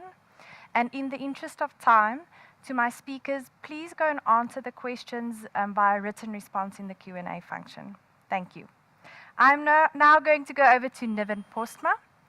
So Niven has held executive positions since she was 29, and in a career that has spanned multiple sectors and roles. Before starting up her own consultancy and embarking on her PhD in organizational behavior, her positions included being CEO of the Business Women's Association, head of the South African Reserve Bank Academy, and head of leadership and culture culture for the Standard Bank Group. Having started her career as a strategy consultant, she is now a strategy and culture facilitator for global clients in industries as diverse as financial services, retail, media, and manufacturing. She's a Harvard Business Review and Incorporated contributor, a part-time tutor at Cambridge University Institute for Sustainable Leadership, and an expert lecturer and facilitator on women's leadership development programs around the world. Over to you, Niven. Thanks, Almay. So let me pull up my screen again. And if you can just confirm you can see it. Yep, it looks like it is working. So yeah, I'm so glad I could, because I wanted to join early to listen to Wayne, because I do think he is remarkable, but I thought his closing words were an incredible call to action for all of us. You know, the biggest mistake made by anybody is giving nothing because we think we can only give a little. I mean, full disclosure, we've been donating to ATA for a number of years, and I'm proud of that. I try not to fall into the gap, though, of feeling like I've outsourced my responsibility to ATA, and I suppose that's the challenge for all of us. But you know, building on Wayne's incredible call to action, I want to give you guys another call to action. And I'm just switching on my timer here because I know that we are very strict with time. So let me make absolutely sure I don't overrun. And the call to action is this. And it's really the basis of all the work that I do. I'm going to share with you two statistics, two numbers that I find fascinating. The first one is the 79% that's on the screen. And would that were our matric pass rate? Would that were the pass rate requirement to actually complete a subject? Okay, it's not, and we won't go there, although I just have. What it actually is the results from a global survey that gets done annually by Gartner that measures the engagement of people in organizations all around the world. Different countries, different industries, different organizations, different levels. And they really try to understand the degree to which people pitch up at work and actually, speaking about work, Wayne's point, give a damn, do their damn jobs. And not just going through the motions, do their jobs, but actually are invested, are engaged, care. And what's heartbreaking about that number is you might think that because this is an engagement survey, 79% is measuring the level of engagement. Sadly, it's measuring the level of disengagement. So 79% of people all around the world come to work and they're either passively disengaged. So like I say, you know, they're there in body, but they're not in spirit. They've long since checked out. Or they are actually actively disengaged. So they actually go to work to undermine their company and their colleagues in ways that sound unbelievable and perverse, but are actually not, for all kinds of reasons. I mean, I read a survey the other day that said 47% of people in the US, when surveyed, said that they would forego a substantial pay raise. Now, obviously, substantial is relative and it's personal, but a substantial pay raise in return for seeing their immediate manager fired. Well, okay. You know, if this is the kind of context you're in, no wonder you're disengaged. So that's the one stat. The second stat comes from Mahai Csikszentmihalyi, who did incredible work on the concept of flow. You know, that feeling which I hope we've all had in our life of just being so immersed in something, so engaged with what we're doing, be it work, be it a hobby, be it exercise, be it walking in the mountains, where it just feels like, you know, time has stopped. What you're doing is so incredible, be it for a few minutes or for a few hours, you're just completely in what he calls flow. So the 80% comes from his work, where he said that 80% of us, 80% of adults around the world, if we were to become financially independent, you know, make a brilliant investment, get a great inheritance, sell a very successful business, whatever it is, but become financially independent so we didn't need to work, 80% of us would still want to work. So what on earth is this about? Why do we have this massive disconnect between people dragging themselves through their work day, through their work month, frankly, sometimes through their work career, just wanting it to be over because they're so disengaged. And yet deep down, we all actually want to work. We want to be part of something bigger. We want to have skills that are used and developed and contribute to something that means something. And I think there are plenty of reasons for this. We don't have all day, so I won't go into all of those. But I think one of the key reasons is around this concept of office politics. And, you know, as Alma very kindly said, I do work on this all over the place. And sometimes when I've got more time, I have a chance to ask people, give me some words, describe office politics.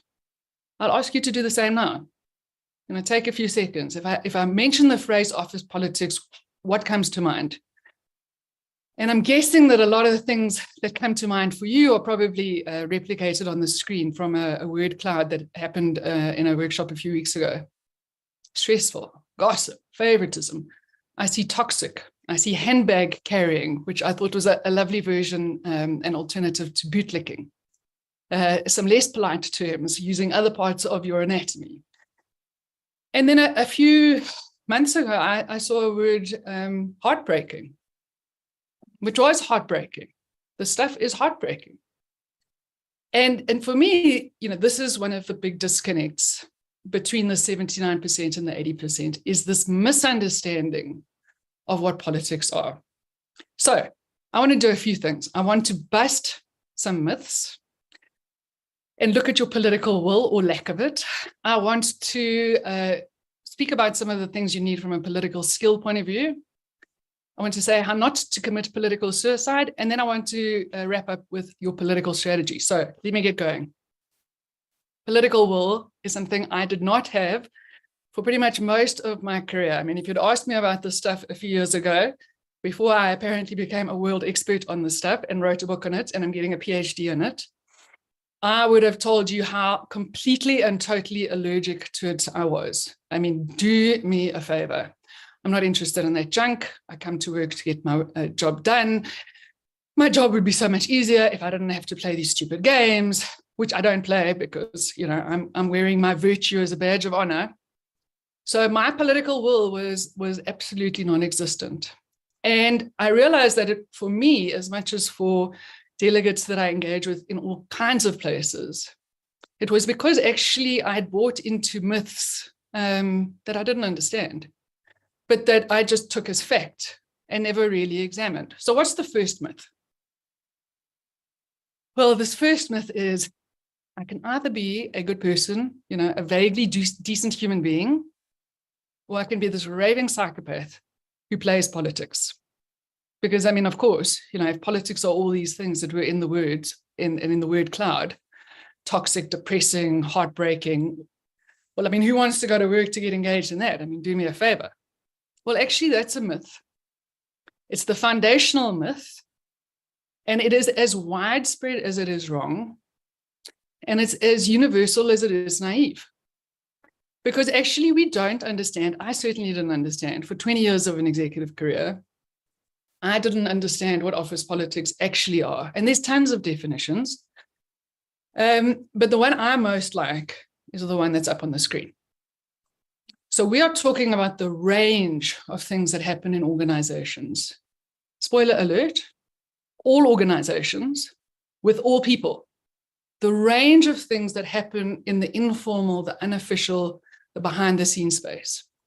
You know, who's talking to who's getting information from who's giving information to who, the socializing of ideas before the meetings, because they're not going to get approved in the meetings unless you socialize them. All of this stuff. And it's the informal, it's the unofficial, it's behind the scenes activities. And, you know, we all, myself included, make an enormous mistake when we think that the only reality of organizations is the formal, is the visible, is the stuff that's written down in the delegation of authorities, the organogram, the policies and procedures. No, those things are real, of course, but just as real, but not written down anywhere, is the informal and the unofficial. And in some organizations, in fact, that informal and the unofficial is even more important than the formal and the official. And so you can absolutely no matter what I say, choose not to get involved in the informal. It's your life, it's your career. Make your choices that make you happy. But in my opinion, in my experience, based on my own career, it's a big mistake, especially when you're making that choice not knowing what you're talking about. Because frankly, all organizations have got two parts, right? They've got the formal and the informal, and choosing only to pay in the formal, well, that's like playing cricket on half the pitch, rugby on half the field, soccer on half the field, tennis on half the court. I mean, whatever metaphor you want. You have to get engaged in both if you're wanting to be effective. And I'm going to stress this, not just for yourself, but for your team. And yet, how we look at this and how we frame this, it depends on where we sit and how much we understand this and how effective we are. So yeah, when it works for us, well, then I'm being strategic. Wasn't I impressive? It's only when it doesn't work for us that it's that flipping politics. And the moment we spit out the word politics, well, then you've got everyone's attention and sympathy, because everyone knows politics are so hideous. No, they can be hideous, but they don't have to be. Because what we're talking about here is a kind of currency. And it's the currency of four things, in my opinion and in my work. It's the currency of your strategic relationships. So who do you know that can support you and sponsor you? And that's not necessarily only the people more senior to you and the people in your organization. It is the entirety of your network. Second thing is it's around your power. Yes, of course, where you sit on the organogram roughly matters. But it's also about your influence, and that's not shown anywhere on an organogram. And if you've ever done an organizational network analysis in an organization, you'll know that the organogram is one thing. The nodes of influence are another thing. And the last thing that it's about is your reputation. So what do you have a reputation for? What are you called on? What are you known for? What do people rush to your door to get you to do or run away screaming at the mention of your name? These four things are all interdependent. They reinforce each other for better or for worse. And the more of these things you have, the more political capital you build up. The more political capital you build up, the more effective you become. And so it goes on. And again, not just for yourself. If it's all about you, you are a sociopath. And that's not just my language, that's the language of a formal model. Your team needs you to be effective, especially the more senior you get, because the more senior you get, your technical skills are taken for granted. They're entry to the game. It's your relational political skills to navigate the landscape in your organization, outside, with your clients, with your stakeholders. Those are the skills that are going to start becoming way more important than your technical skills, because it's the people below you who are doing the job. Your job is to be effective in the landscape politically and relationally. And so you do not have to sacrifice your integrity and your values. You can be a both and, a political player and effective in legitimate ways.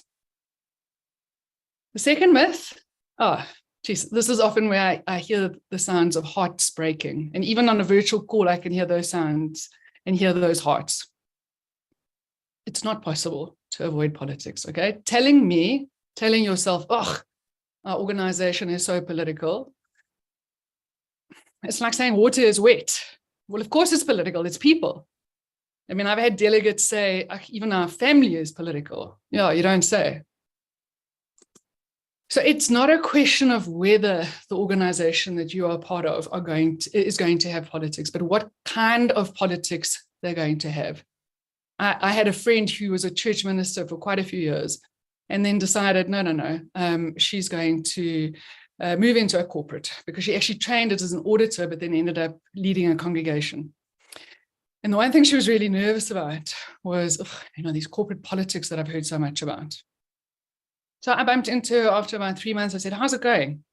She said, no, it's fabulous. I'm really enjoying the change. I said, that's wonderful. I'm so glad. And I said, and this corporate politics? She said, oh, Niven, do me a favor, corporate politics. Hey, these guys are beginners compared to church politics. So I've worked in the public sector, I've worked in NGOs, I've worked in the private sector, I've worked in South Africa, I've worked overseas. You're not going to escape it, because there is a spectrum of politics that you're going to find wherever you go. Minimally, moderately, highly politicized environments. These are all on the spectrum of normal. Okay, and if you're if you're politically naive, going into a highly politicized environment is going to be incredibly difficult. Okay, they're probably going to chew you up and spit you out, not because the culture is necessarily bad. So when people say to me that, no, politics are a symptom of a bad culture, no, bad politics are a symptom of a bad culture. But politics are a part of every culture. Highly politicized environments, matrix organizations, guaranteed to be highly politicized because there's multiple reporting lines and sources of influence. Large organizations, old organizations, organizations where people have been around for a long time, so the relationships go far and go deep. And then if they're all four of those things, well, just know you're walking into a highly politicized environment. So these things are normal, inescapable, inevitable. What's not normal? A pathologically politicized environment, a toxic environment. Because what is toxicity a synonym for? It's a synonym for poison. What is poison designed to do? It's designed to kill you. And when I say that a toxic environment will kill you, I am not speaking metaphorically. I am not speaking hyperbolically. I am speaking literally. If the session were in the afternoon, I'd probably be opening up a bottle of wine right now and sharing some stories about what I've heard about what toxic environments can do to people. If we had time, I would share my one toxic environment experience and how devastating it was. Devastating to my confidence, my sense of competence. And the one blessing from it is that I now have empathy for people who have been in a situation like that I would not have had before, because I'm sure that I would have heard them with as much sympathy as I could. But, deep down, I would have been thinking, no, man, come on. It can't have been that bad. And come on, pull yourself together. Where's your sense of agency and control? Trust me, I have agency. I have control. It was that bad. So my advice with normal environments on the spectrum of politicization, start to suck it up and get skilled. Toxic environments, 3 words: run like hell. Get out now. Find another job. Because you obviously need to work. Many people on this call are probably breadwinners. You have obligations, but just because you need to work doesn't mean you need to work in that place, in that environment. Third one, this is where I hear regret. If I'd only known this stuff at the beginning of my career, the difference that it could have made. Because politics make all the difference to your career, okay? All the difference. I love my book title. If you don't do politics, politics will do you. I mean, I think it's genius, because it is.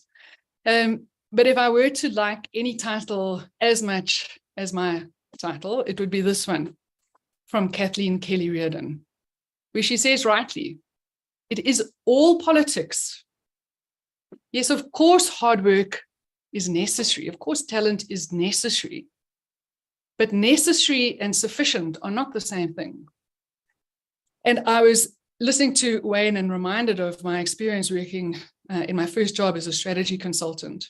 It's a story I share in my book of when we were doing some work for Nelson Mandela's government. It was for the Transport 2020 strategy of South Africa. This was in the late 1990s. And 2020, sounded so alien and exotic. I mean, that's ages away. Now it's 3 years ago.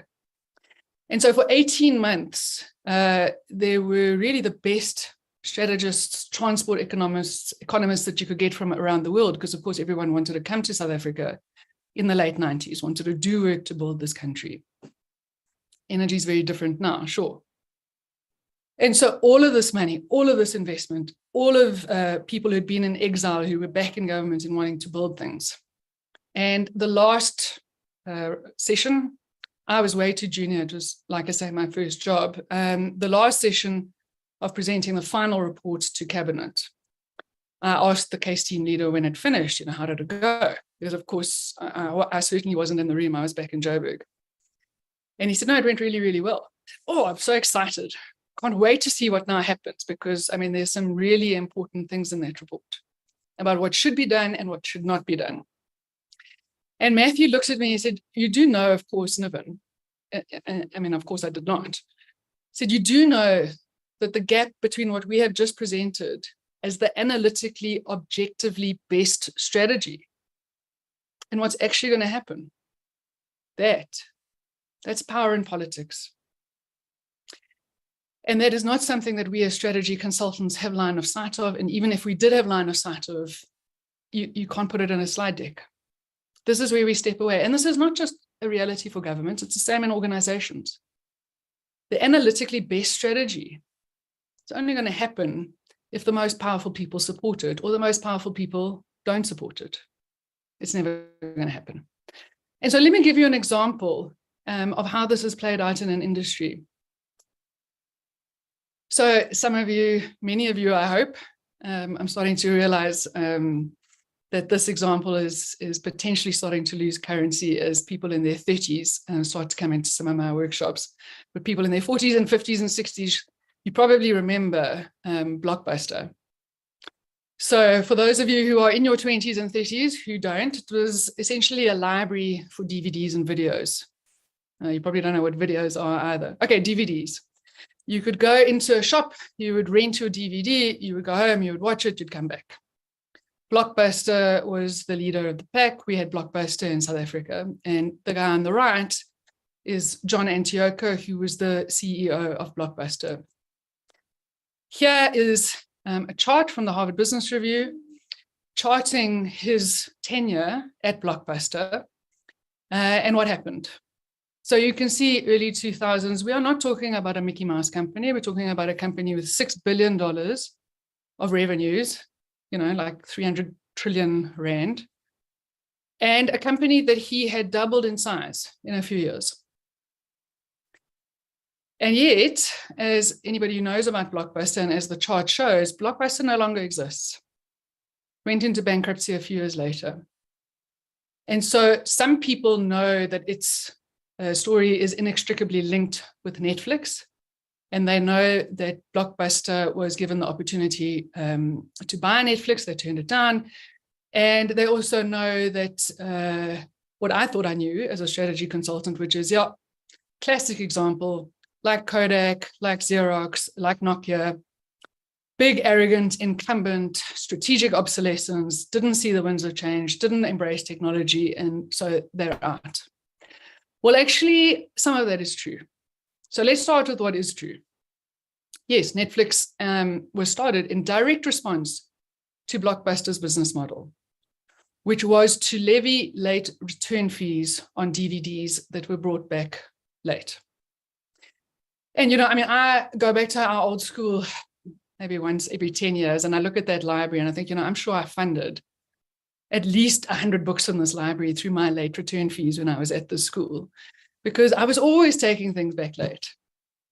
Reed Hastings took his DVDs back late to Blockbuster and was outraged, absolutely outraged. What do you mean you're going to charge me? I took a bit longer to watch them. What's the problem? No.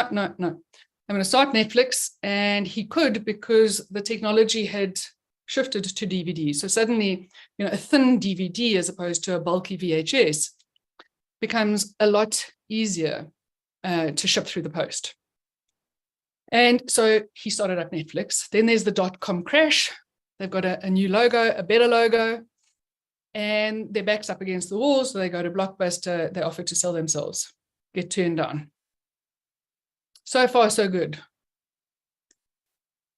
What most people don't know, I certainly did not know this, was that in early 2004, John Antioco launched the Total Access strategy, which had 3 elements to it. The first one was that we're going to completely stop this late return fee story. And let's just be clear, we're talking about $800 million annually that was coming in late return fees. So this is not some random rounding error. It's a fundamental part of their business model. It's a huge part of their revenue. We're going to cut it, completely eliminate it, because it was irritating people so much. And there were alternatives like Netflix that were starting to spring up. And then in response to Netflix, they were going to really leverage two things. One, they're going to leverage their brick and mortar footprint. So yeah, these Netflix guys, you can get a DVD from them, but hey, you got to wait. With us, you've probably got a Blockbuster in your neighborhood. So you finish watching the DVD now, you can pop down, get a new one and start watching it tonight. Netflix, you can't do that, you got to wait. And the third thing that they were going to do was they were going to launch an online streaming service. An online streaming service 20 years ago. They were not blind. They saw where technology was going. They had all kinds of first mover advantage and incumbent advantage. And why are they bankrupt? If they could see the future coming and they were prepared to meet it and anticipate all kinds of changes that it heralded. Well, they're bankrupt because of power and politics. Carl Icahn is the chap on the left. He's been in the news recently. He's the guy that Gordon Gekko on The Wolf of Wall Street was modeled on. So a hedge fund, corporate raider type came in, long story, I won't go into the full case study that I put together. Long story where he just said, no, I don't care what the data says. I don't care that this is showing success in the places where we're piloting it. We're a bunch of hedge funds who have bought out Viacom, and we want returns based on the business model we bought into. And no, all manner of things happened. Eventually, there was a shareholders meeting, and the directors friendly to and supportive of CN&CO booted. Directors supportive of Carl Icahn and the hedge funds brought in. And eventually, CN&CO, as the CEO of a $6 billion company, could do nothing. It did not matter that he had the right answer. He had the one wrong person against him. And so, what I always implore people is to say, look, it doesn't matter how good you are strategically. It doesn't matter how right you are technically. Your ability to deliver on what you see strategically, on what you need to get done, that ability is purely a function of the support that you've got or the resistance that you're facing. It's not a function of how brilliant and how right you are, because this was right. This was brilliant. This is 20 years worth of prescience, which went nowhere. Fourth one, listen, I suppose we all had all kinds of fantasies at the start of COVID. Oh, woohoo, don't have to deal with traffic, can roll out of bed 20 seconds before the call and just switch on my little circle. And oh, hallelujah, I don't have to go to work and I don't have to go to the office. So I don't have to deal with office politics. Woohoo. No. Okay. Understandable, but actually entirely wrong. Because, even though our offices looked like this, and there's, of course, a global struggle now to get people back to the office, politics did not disappear. Human nature does not change that quickly. The reality of organizations certainly does not change that quickly. And so another piece of advice that I'd like to give you is advice that I was given at the start of my career. Some of the most important decisions, and frankly, 25 years into my career, I'll say all of the most important decisions of your career are probably going to be made when you are not in the room. So really, who is in that room for you and what are they saying? And it doesn't matter if that room is real or virtual. Decisions around suppliers, decisions around contracts, decisions around renewals, around secondments, around bonuses, around promotions, around retrenchments, around all of these things, they're still happening. And a delegate, I think, said it beautifully in a workshop a few months ago. She was listening to what I was saying, and this was in person. And she was getting quieter and quieter and quieter. And eventually she put up her hand and she said, you know what? I realized that the politics didn't disappear. She was in a big company. The politics didn't disappear. But for 2 years, I never switched on my camera. For 2 years, I never engaged outside of work. I didn't pick up the phone. I didn't contribute in the WhatsApp groups. So the politics didn't disappear, but I disappeared. And so from a personal branding point of view, from your political capital, which is, as I said, a function of your relationships, your reputation, your power, your influence, to have been invisible for 2 or 3 years might have been a big mistake. Not too late, but think about it. And then the last one is this idea that, well, you know, I'm just not a people person. I'm not an extrovert. I don't know how to make small talk. I loathe this stuff. I'm too busy. Political intelligence is not a trait that you are either born with or not. For sure, it comes more easily to some people than to others. But this is a skill. And like all skills, if you have the will, you can learn these skills.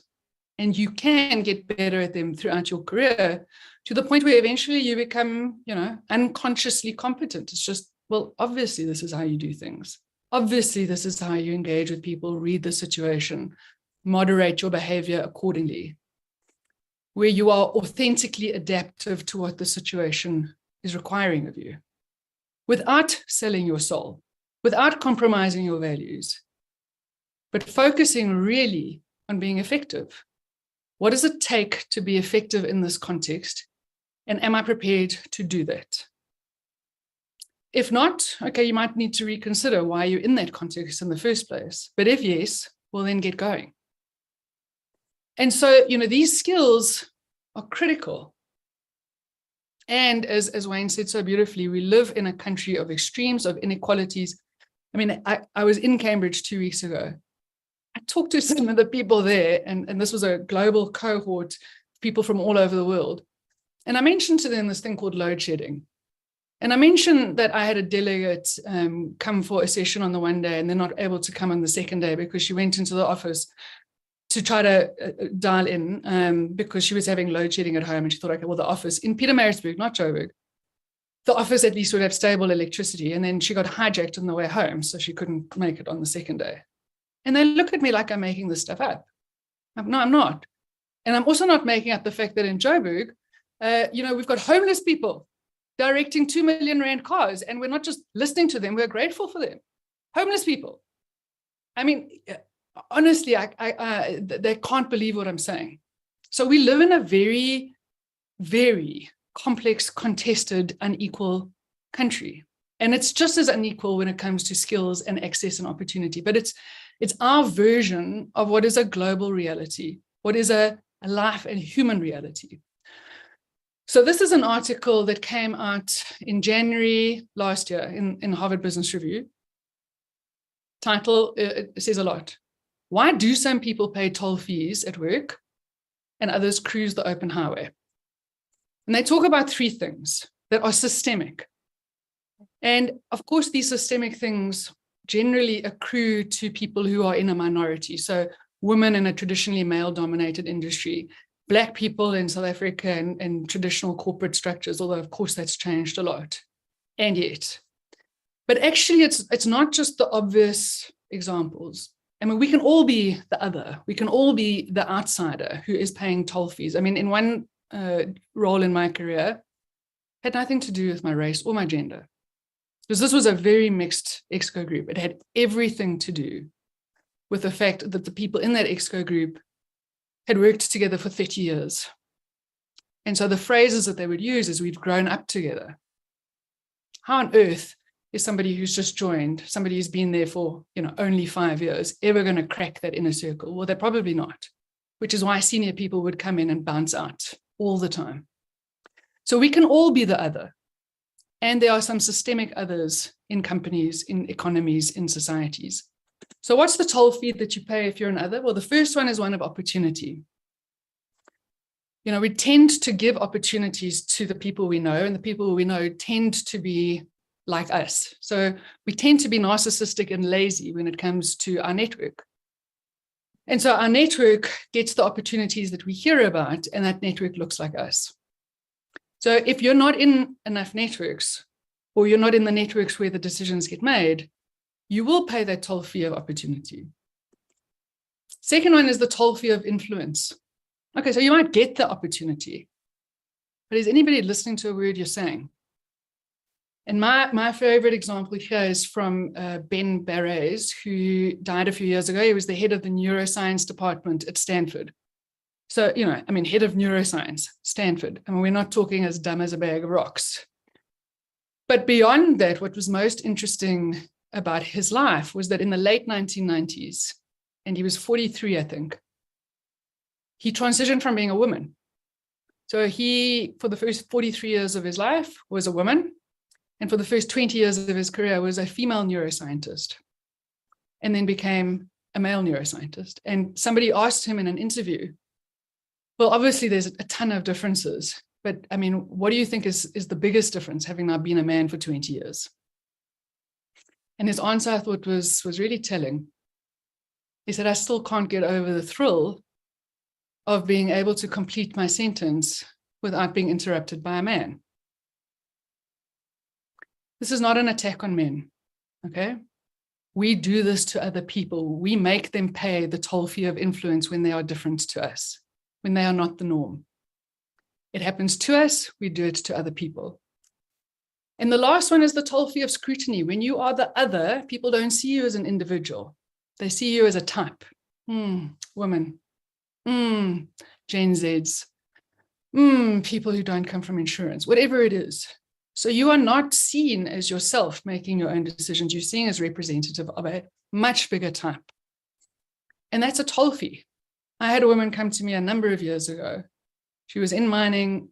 She'd been groomed to take on a very senior position in one of the mining companies in South Africa. And she was going to be the first woman in South Africa. And I seem to remember the first woman in the world to take up this position in a mining company. And suddenly this opportunity was becoming more and more real, more and more close. And she suddenly realized, you know what? I don't actually want to do this. I did. I really did. I was completely invested. This was my career. But I'm now a lot older. My life has changed. My priorities have changed. And I don't want to do this anymore. And she said, now she was really stuck because she knew that if she made that decision, it wouldn't be her making the decision as an individual.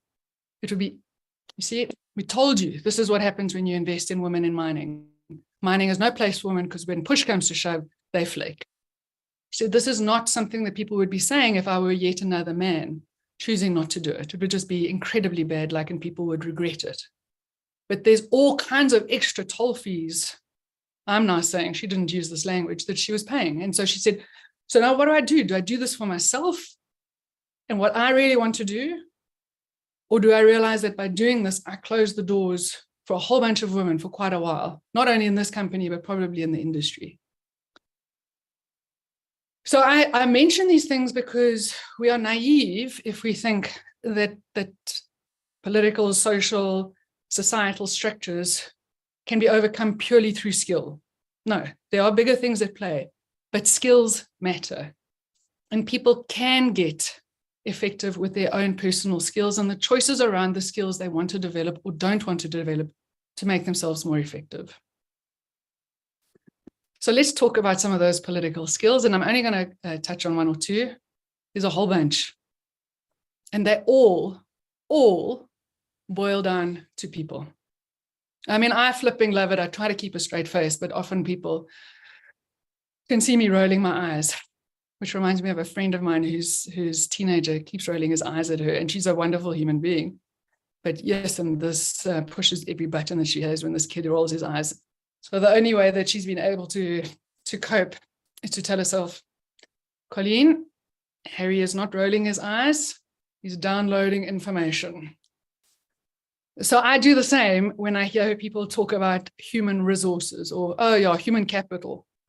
Please, people are not resources. People are the source of every single thing that's going to happen in your organization and in your life and in your career. Good, bad, ugly, magnificent. And so all of these skills are around people. Who are your stakeholders and how are you managing them? Or you're just trying to get through your inbox and you'll get to the stakeholders when that inbox is empty, i.e. never. I met an incredibly interesting woman a number of years ago. She was on EXCO in the top 6 of an organization with 60,000 people. She ran an incredibly impressive business unit. She was very highly regarded in the industry. And then she just mentioned something casually and in passing. And I suddenly thought, oh, she's got talent, she's worked hard, but this is what's made the difference. Every month from the moment she started working, and she was now in her mid-40s, so for what, like 20, 25 years, every month, from the moment she was the most junior person in an organization, she would sit and she would plan, okay, who are the stakeholders I need to engage with and about what? Who's the person I need to get on board? Who's the person whose support I need? Who's the person who's looking resistant and I need to understand why and try to work past it, and so on and so forth. And she'd spend the month, that would be part of her to-do list and the most important to-do list. End of the month, she'd finish that. Next month, she'd start again. So this was not, her stakeholders were not an afterthought. They were not something she got to when she had time. They were central to how she thought about her effectiveness, about her career, and focusing on them was a strategy and a practice. How many of us do that? I can tell you now, I was gobsmacked when I heard this. I thought, this woman's in a league of her own. And no wonder she is where she is. I'm not saying that you want to be in the top 6 of a 60,000 strong company. But what do you want? And how much effort are you prepared to put in to get there? Second thing, allies are more useful than friends. I am not saying don't go to work to make friends. Nonsense, man. One of the best parts of my work life has been the deep and abiding friendships that I've made. But that's a bonus. That's an extra added benefit. It's not the point of work. The point of work is to grow people, to get things done, and to build a business, or to build an organization if it's not a business, if it's an NGO or whatever. That's the point of work. And to make that happen, friends are not as important. And what are friends? Friends are the people who are unconditionally for you. You can really stuff up, they've got your back. They give you the benefit of the doubt. They see your good side even when you've really done something dreadful. Those are your friends. Well, they're your friends and your dog, okay? And in my case, my mother thinks I rule the world. People who are unconditionally against you, those are your enemies. Fine. You're never going to change their mind. They are not interested, not invested, want to see you fail. Where it gets a lot more interesting is when you start to think about the people whose relationships, be it supportive or not supportive, are conditional. What are their conditions? What do they need? What do they want? Do you have the curiosity, the courage to ask, to find out? And, you may not be able to meet those conditions, fine. But more times than not, you are able to meet those conditions. You are able to turn an adversary into an ally, because frankly, with every adversary that you have, your political capital gets less, your effectiveness gets less, your ability to get things done for your team, your department, your organization gets less. And so on my website, there's tons more videos you can watch for free around what the other skills are. But these are the ones I really want to emphasize, particularly given the nature of who you guys are and the nature of your industries. It's so premised on relationships. And relationships are always means to an end. Not just a business end, but a political end as well. And, those two things can be inextricably linked. Staying focused on what matters, particularly in the world that we are living in. Listening to Wayne, reading the paper, scanning the headlines, which is really all that I do now. I scan the headlines of about 6 papers, local and international. I have a sense of things. But I have noticed the utter destruction, not just of my energy, but of my will to live, if I go into the details. And I do a lot of volunteering. I've worked as a police reservist because I thought, stop complaining about crime, do something, volunteer. I volunteer for NGOs. I donate a lot of money. So I'm engaged. And I watch my energy very, very carefully. Because as Wayne was talking, it also reminded me of my favorite cartoon. 2 people are walking along a pavement. Obviously, it's not a South African cartoon, because if it were, they'd be walking in the street because we don't have pavements. But anyway, 2 people are walking along a pavement, and the one is saying to the other, my desire to be well informed is currently at odds with my desire to remain sane. I'm like, you don't say. So David Rock, the neurologist, talks about we're all at 5 levels of focus. The situation at hand is the first level. And then we go up a level, we look at the plan. We go up a level, we look at the vision. Or we go down a level, we go into the details. We go down another level, we go into the drama. All of these levels matter. Sometimes the devil is in the details. You have to go into it. Sometimes there is drama that's exploding. You better understand it. But when we spend all of our time in the details and the drama and lose sight of, or don't even have, a plan and a vision for this role, this year, this team, my career, my life, your very finite energy, which has infinite demands on it, just starts to dissipate and go nowhere. And strategy, political or otherwise, organizational or otherwise, is about focus. You can't focus if you don't have energy. So what matters, and are you staying focused? Which then brings me to how not to drive your career off of a cliff. And there is apparently something that Einstein said, although, I mean, if it wasn't Einstein, it was Helen Keller or Plato. I mean, these are the people who apparently said or Steve Jobs. These are apparently the people who said everything worth listening to in the world. But apparently Einstein said, when he was asked, what's the difference between genius and stupidity? He thought, his answer was, well, genius has its limits. So in other words, the ways that people can be spectacularly doof and ruin their career politically are almost infinite. That's a whole workshop by itself. Let me start with the most important one. When you become the problem. So read this quote. If it's not at all about you, you're a martyr. But when you make things at work all about you, and you start to take up a disproportionate amount of time and energy and attention from the people above you, the people around you, they will start to fantasize about how much easier life would be if you were gone. And wonder how many times they're going to give you one more last chance before it's enough. The chances are over, we're moving on. And so again, on my website, download a free workbook, a whole bunch of exercises to ask yourself about your political abilities. And when it comes to your strategy, which is the next part, if you are the problem, do not pass go. Do not collect 200 Rand, sort that out, assuming you can, and assuming it's not too late.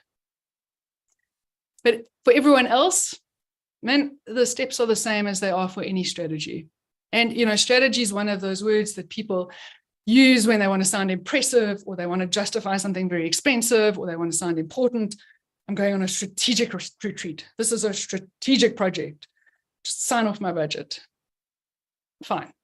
But actually, strategy, as excruciatingly difficult as it is to get right, is also very simple. Conceptually. Conceptually, strategy is about a how. It's answering how. How are you going to get from here to there? Lofty intentions are important. Yes, they're necessary. But unless you've answered the how, you don't have a strategy, you just have a wish list. You have aspirations. So when it comes to your political strategy, what do you want to achieve? Where are you trying to get to? Again, you know, with this role, this year, with this part of your career, with this company, whatever, with these stakeholders, with these customers, with this budget that you've got, with these targets you're trying to meet. What do you want to achieve? Where do you have leverage? What gives you disproportionate ability, access, opportunity, influence? Who's against you? Again, in the competition, in the language of strategy, who's your competition? Not just your competition in the industry, but your competition internally, your competition with other people who are trying to achieve what you're trying to achieve, because all organizations are competitive arenas. Again, finite resources, infinite demands on them. The competition is not just external, it's internal. And that's not necessarily a bad thing. When it does start to become a bad thing, just then I see it in culture work, where the us and the them is not us and them, the competition, The us and them is internal. Then you're starting to head towards problems. Who's supporting you? How do you leverage that support? How do you make absolutely sure you don't take it for granted? I mean, we all know it in business. It's far harder to get a new customer than to keep an existing customer. It's far harder to get new support than to keep the support that you've got. And then for heaven's sake, we are bombarded with stuff that sends our energy in a millimeter, in a million directions. What are you trying to achieve? What's the signal you're listening to? What's the noise you're going to cut out? How are you looking after yourself? How are you looking after your energy? How are you building it? These things take resilience. They take time. You're in it for the long haul, especially if you're sticking around in this country. You have to manage your energy. You have to maintain it. And, you know, this concept of resilience has come up so many times. I think especially in this country, it's so true. Resilience is not about hardening your heart. Well, for me, it isn't. But it is about strengthening your core. Strengthening my core. What am I prepared to do? What am I not prepared to do? What am I prepared to engage with? Who am I prepared to engage with? Who am I not? And then getting on with things. And with that, last thing to show you is a quick video. I have great videos from House of Cards, from Game of Thrones. I mean, they just keep going. But this is one from The Office. So, wise words. What is the most inspiring thing I ever said to you? Don't be an idiot. Changed my life. Whenever I'm about to do something, I think, would an idiot do that? And if they would, I do not do that thing. Genius advice, guys. Don't be an idiot about this stuff. Don't get sucked into the myths. Don't think that this is something that doesn't matter. Don't think this is something you can't learn. Don't think you have to sell your soul to do it. Sell your soul to do it. This stuff matters. Your life, your career, and the people who are counting on you matter. Get effective. Roll up your sleeves. Don't be an idiot. Go forth and conquer. Thank you.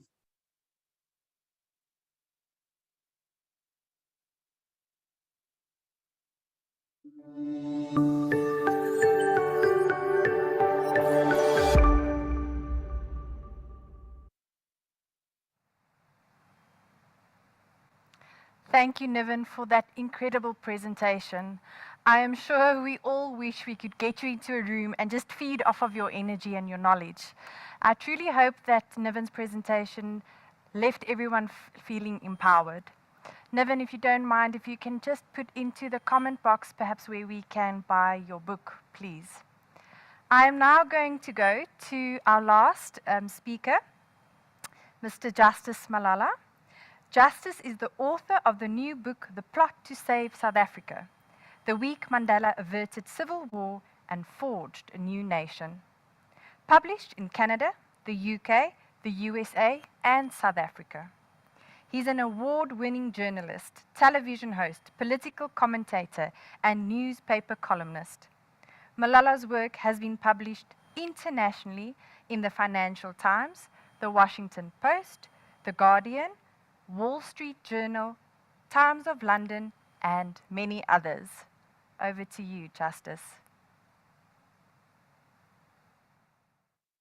Hi, can you hear me?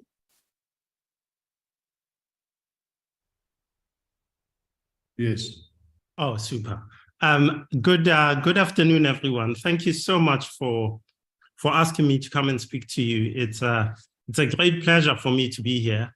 The last time I was asked to speak at SAUMA is 10 years ago, and at the time I remember that we were all very. I think what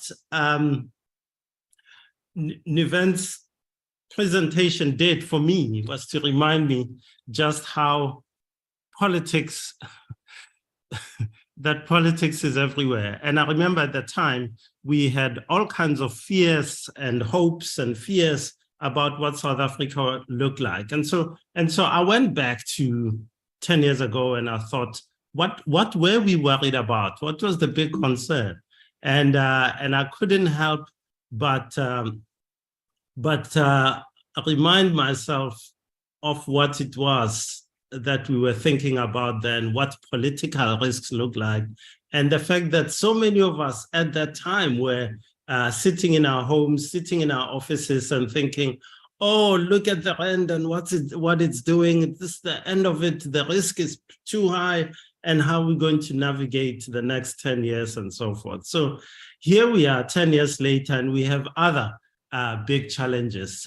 We have other things that we worry about, that we fear, that we constantly asking ourselves, what are we doing here? The rand has taken a beating. It continues to take a beating. Many of us are looking at it and thinking, whoa, no more holidays and so forth. And it continues to give us heart palpitations. We're now going through stage 2, maybe stage 1, sometimes stage 6 load shedding. And this continues to be a huge, huge concern. People in your business, I know many of you are thinking, what's the next big thing? Is it a total electricity blackout and so forth and so forth? And all these things are connected, and they're connected to the politics of the day. I think the biggest one is political leadership. All of us are wondering, are the leaders we have on the job, or are they sleeping on the job? Are they capable of turning things around, or are they just going to go on as if there isn't much of a problem, as Niven pointed out earlier in some of her remarks? So this is where we are, and that's the kind of, the political risk has become overwhelming, and all of us are saying, what's next? How are we going to do this? How do we get out of this situation that we're in? Before I speak about the latest political developments and what they mean and what the next year looks like and maybe what the next 5-10 years look like, I wanted to talk about that remembrance of 10 years ago.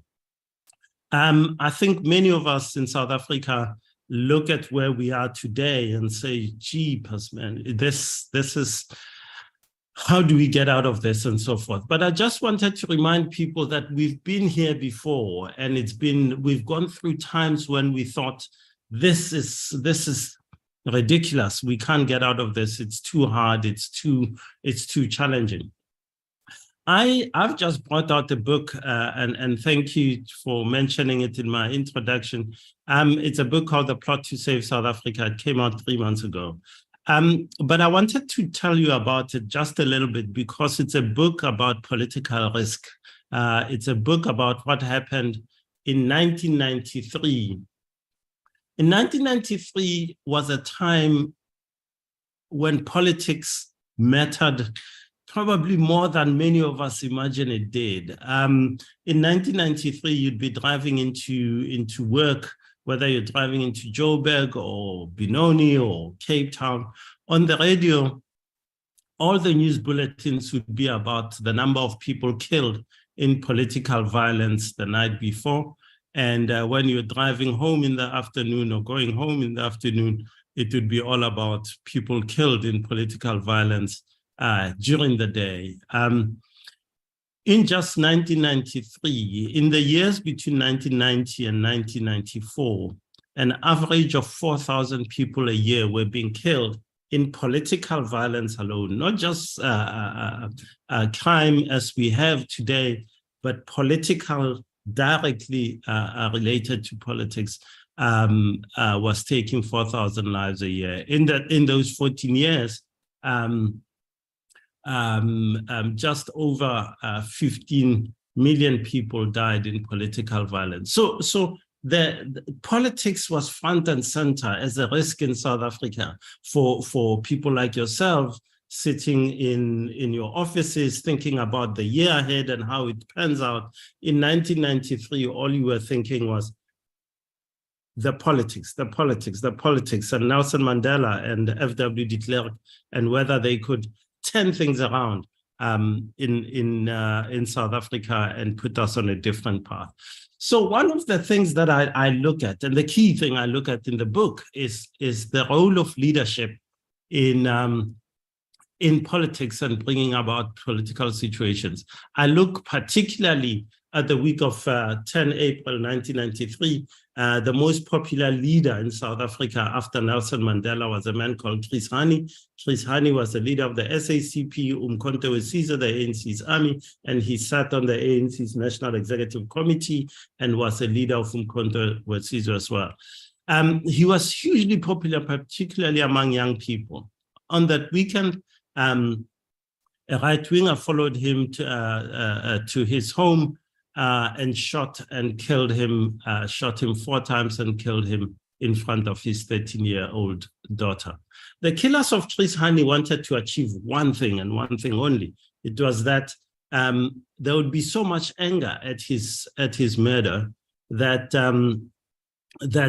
there would essentially be a low-level or a high-level war going on between township residents, between angry young people, between ANC activists and the police and the army. They wanted the situation to heighten so much that the army would then kick F.W. de Klerk out and take over the country and impose martial law, and we'd live as we had lived back in 1975, and it would be a reset of where we are as a country. On the streets after that murder, it was like a war. I was a reporter on the Star at the time, and I remember trying to go to Soweto, trying to go elsewhere, and the streets were barricaded, and things didn't look good or encouraging at all on that day. The reason I'm telling you this story and the context of the political risk is that leadership matters, and if we have the right leadership, we can at least begin to get out of some of the big challenges that we face. And so on that day, on the 10th of April, 1993, Nelson Mandela was, like so many other leaders, it was Easter weekend, had taken time off and was in Qunu in the Eastern Cape, where he built himself a house. F.W. de Klerk was in Steynsburg in the Karoo, where his grandmother had a farm, and he could go and use it for that weekend. And so these two men had taken time off, like many others, and were intending to relax that weekend. But when Nelson Mandela heard that Chris Hani had been murdered, he said, "This is the one thing, this is the one time when I think South Africa could go to civil war." F.W. de Klerk writes in his book that if ever there was a time South Africa was faced with the prospect of war, it was the day Chris Hani was murdered. And so what happens? These two men who were opponents who'd been negotiating with each other for 3 years and the talks were going nowhere, that's when the two men come together. Nelson Mandela and F.W. de Klerk call each other. They speak to each other for 30 minutes on the phone on that day and say, look, we might not agree on how we get there, but both of us know that we've got to get to a point where there's peace in this country and where democracy reigns. And so they agree that Nelson Mandela is the right person to lead in this crisis, that F.W. de Klerk is not the right person to lead, that people would not listen to him. And Nelson Mandela that evening goes out on television and speaks to the nation as if he's the leader of South Africa. And that was the beginning of the collaboration that we saw between the two men that led to 3 days later, Nelson Mandela giving another speech in which he basically take the sting out of what those right-wingers had tried to do. And what they had tried to do was say, a white man killed a black man, black people will be angry, and white people will be scared, and South Africa will implode into anarchy and violence. And so Mandela said, no, this is not the way he is. He said, I'm reaching out to every single South African, black and white, from the depths of my very being. And that's when, this is the genius of what he did. He said, a white man full of hate came to our country and committed a deed so far that our nation now is on the brink of disaster. But he points out that it was a white woman of African origin who risked her life and called the police, and they arrested Janus Valush within 30 minutes of him killing Chris Hani. And so you see this coordination between leaders, this collaboration that averts this huge disaster that that these men had wanted to do. So as I speak today, I want you to remember these two things, that leadership matters, and leadership, ethical leadership, values-driven leadership is what matters. Particularly what matters is decisiveness of leadership. And perhaps if we had a little bit more decisiveness, we wouldn't be facing some of the key and scary issues that we face today. So let me get to the things you want me to talk about, the politics of South Africa. I know Niven said, don't get into the detail. It will take you away from what you're looking at and so forth. But I am going to get into the details so that you can plan and strategize around that detail. The key ones are the possibility that we faced a few months ago. Many people, including the Reserve Bank Governor, Lesetja Kganya, are talking about a total grid collapse and South Africa not having any electricity whatsoever. And so these are the big issues that we have to confront. The fact that Eskom is still a problem, Eskom is still facing major challenges and it's not out of the woods yet. The fact that the president has his own major scandals are still happening. The Phala scandal is not concluded and will continue to hang over him for a long while. The fact that we are now talking about coalitions at provincial level and at national level and what those coalitions look like. The fact that South Africa and the US now look like they're on a collision course as South Africa increasingly looks like it's getting closer and closer to Russia, and what that means for AGOA, for the relationship between South Africa and the US, South Africa and NATO, South Africa and the EU, for example. And so what all those mean will be huge. What it means for South Africa itself and, for example, our currency, how much lower can the rand go, and how can we make sure that it doesn't go even lower. And I'm sure for many of you in the room, this is what you consider every day, the relentless march of climate change and its impacts, whether on us. This picture is from KwaZulu-Natal just a few months ago, and what we're seeing today with the flooding and so forth and so forth.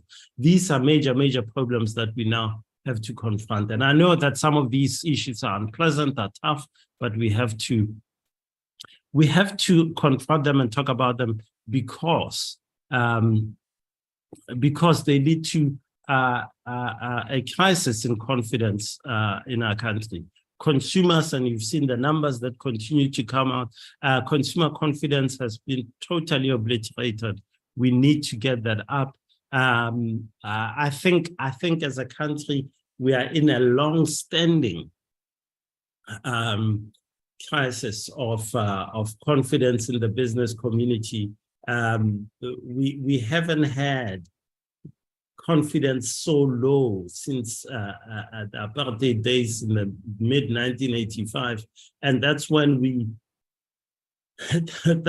had massive violence on a massive scale, and we back there in terms of business confidence that we need to sort out and bring back. But what is the reason for this lack of confidence? It's when you have events such as what we had in July 2021, and the fact that all these have not been resolved and so forth.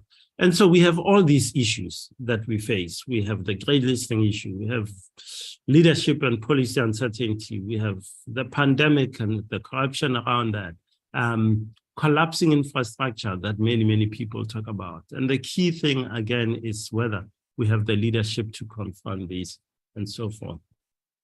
The first thing I'd like to say is that South Africa is in transitions, and it's not just South Africa, the world is in transition. Things are changing, and things are changing very fast in our political and geopolitical landscape. So when you have changes happening, when you have transitions, you're moving from one settled area to another. And in that time, in that period of change from one to the other, you'll have a lot of weird and morbid symptoms happening.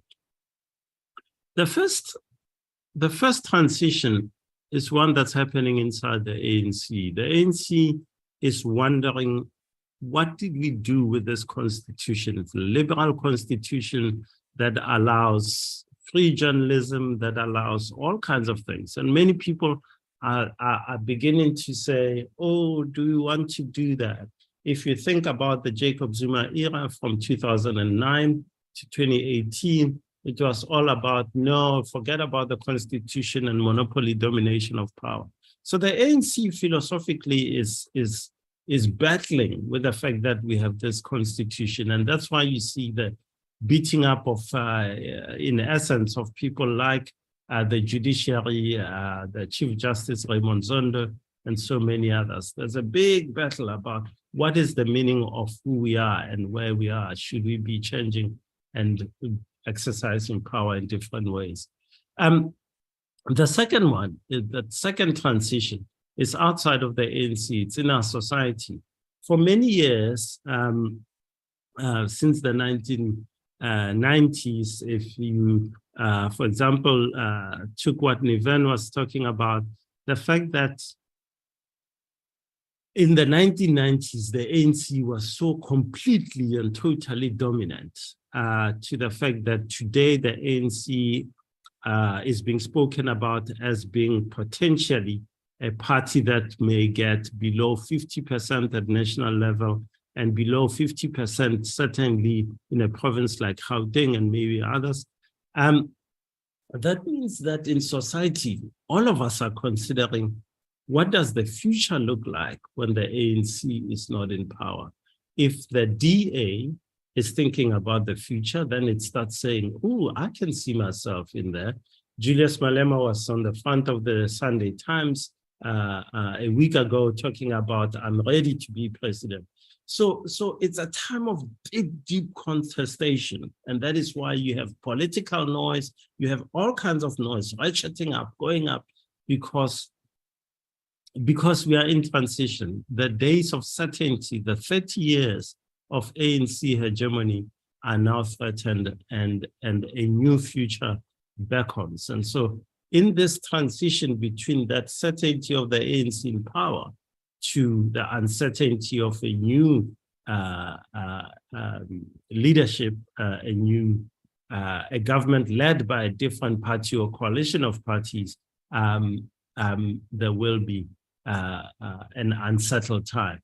On the global stage, you've seen what's happening in Russia, you've seen what's happening in the United States, and the fact that there is a questioning of the liberal international order and what that means. So for 30 years since the end of the Cold War, you had America, the powerful, going forward and saying, this is the vision of society that we want. Russia is saying, no, that's not what we want. China is saying, no, that's not what we want. So what does the world look like in 10 years, in 5 years? And this is a huge transition. This is a massive, massive remaking of the world. And so when you have this transition, this unsettled time from, post-Cold War world, liberal international order to, what are we talking about? South Africa is now saying, no, we're going to be talking to India and China and Russia about a new currency and a new world order, and we're going to have an alternative to the World Bank and the IMF and WTO, then you know that things are happening. Will it happen? We don't know, but this is a transition, certainly, from what we've known for a long while.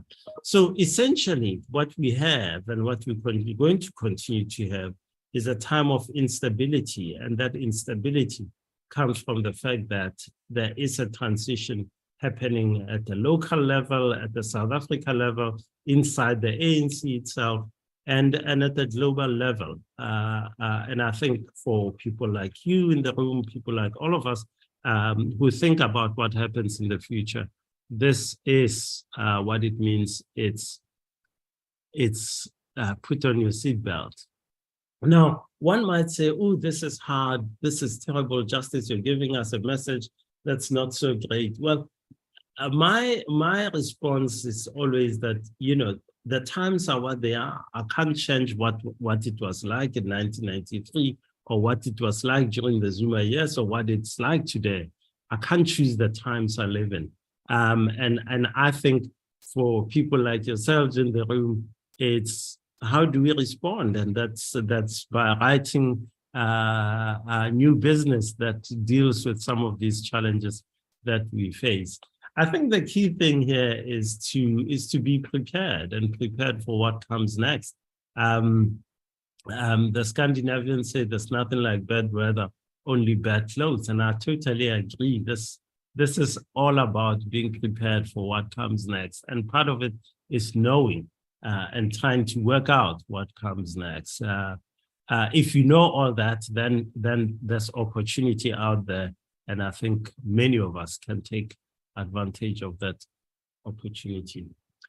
What lies ahead is a very bumpy 12 months. It's very bumpy because we have an election that is due in May next year. It will probably happen sometime in the winter, either June or July, or even in May itself, depending on where President Ramaphosa thinks it should go, and after consultation with the IEC.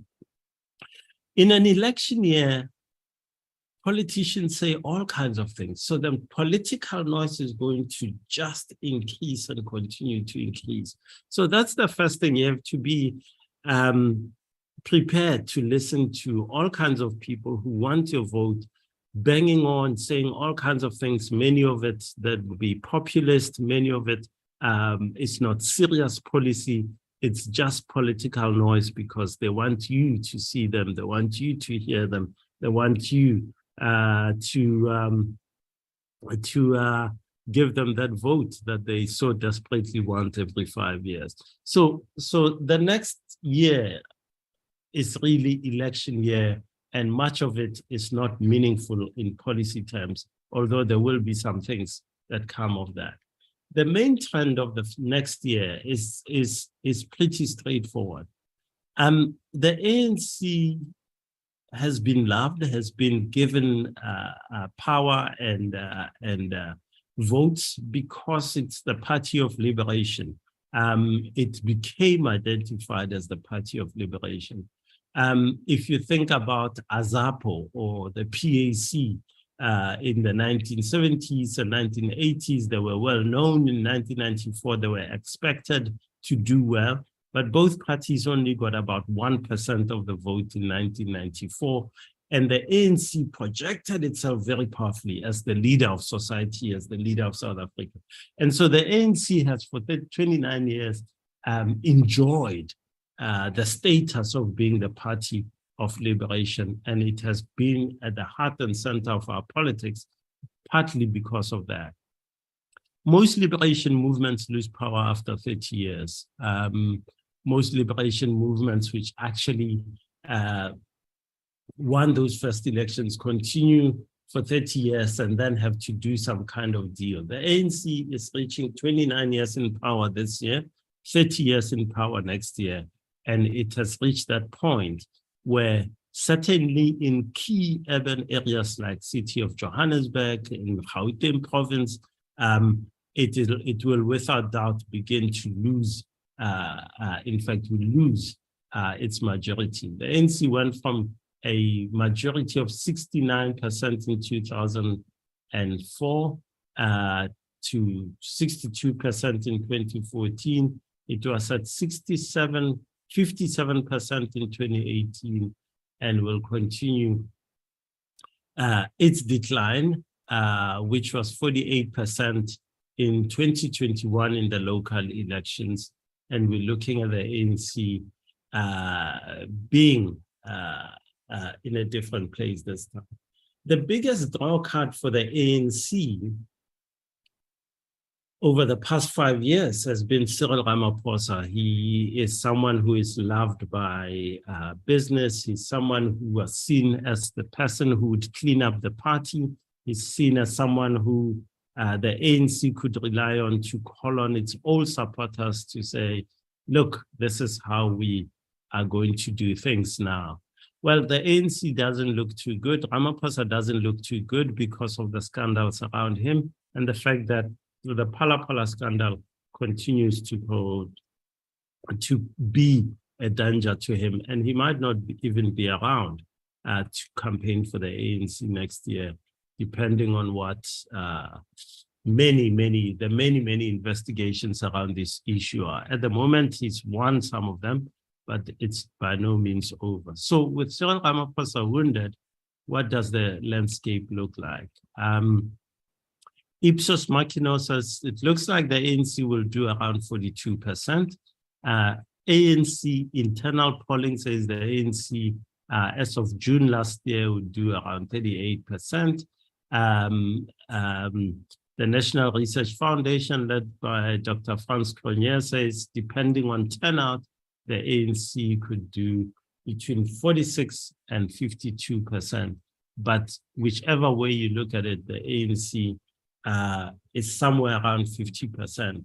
Even if it's just over 50% at national level, at Gauteng level, for example, the ANC is going to have to do a deal because it will definitely be obliterated in the urban hub of Johannesburg and Gauteng. And if that happens, that means that the ANC has to enter into national and provincial coalitions of some sort. Or even if it's not that in coalition at national level, it has to enter into provincial coalitions, and those have implications. One of them would be, who does the ANC jump into coalition with? It could be in a grand coalition, that is two big parties coming together, and that would be ANC-DA. This would be for people in business, particularly the number one scenario, the most positive of scenarios, but I don't give it a huge chance. The two parties are just too far apart and don't see the value in coming together, despite their closeness in policy terms. The second scenario would be an EFF-ANC. I put quite a high premium on this. Julius Malema has spoken about possibly getting into such a coalition. I think this is a coalition that is possible because many in the ANC in Gauteng, in fact, I would say Panyaza Lesufi, the ANC leader in Gauteng and the current premier of Gauteng, definitely wants this scenario to play out because it would give him leverage in Gauteng to continue to be in power. Secondly, there is a very warm relationship between Deputy President Paul Mashatile and the EFF's Julius Malema. That relationship continues to be warm. It makes it easier for a discussion between the two. If the ANC goes to 42% of the vote, for example, at national, and the EFF gets 11 or 12% of the vote, that's enough to form a government, and that's enough to run the country or the province at any rate for the next 5 years. I think this scenario, if Cyril Ramaphosa is not in the picture, is a scenario that I would say is the most likely. The third scenario would be an opposition coalition where the DA, the EFF, and others come together and try to build a government, whether at provincial level or national level. As we all know, as we also in Tshwane, city of Joburg, and so forth, these are very unstable. And I would say, yes, it can be built, but within 2 years or a year even, you'd see some changes continue to happen. They're very dynamic. Same thing with the ANC trying to build something with the IFP, UDM, others. We've seen how this have worked and not worked in places like city of eThekwini, Nelson Mandela Bay, and so forth. Again, as I said right at the beginning, a time of instability as all these push and pull movements happen around coalitions. So I would say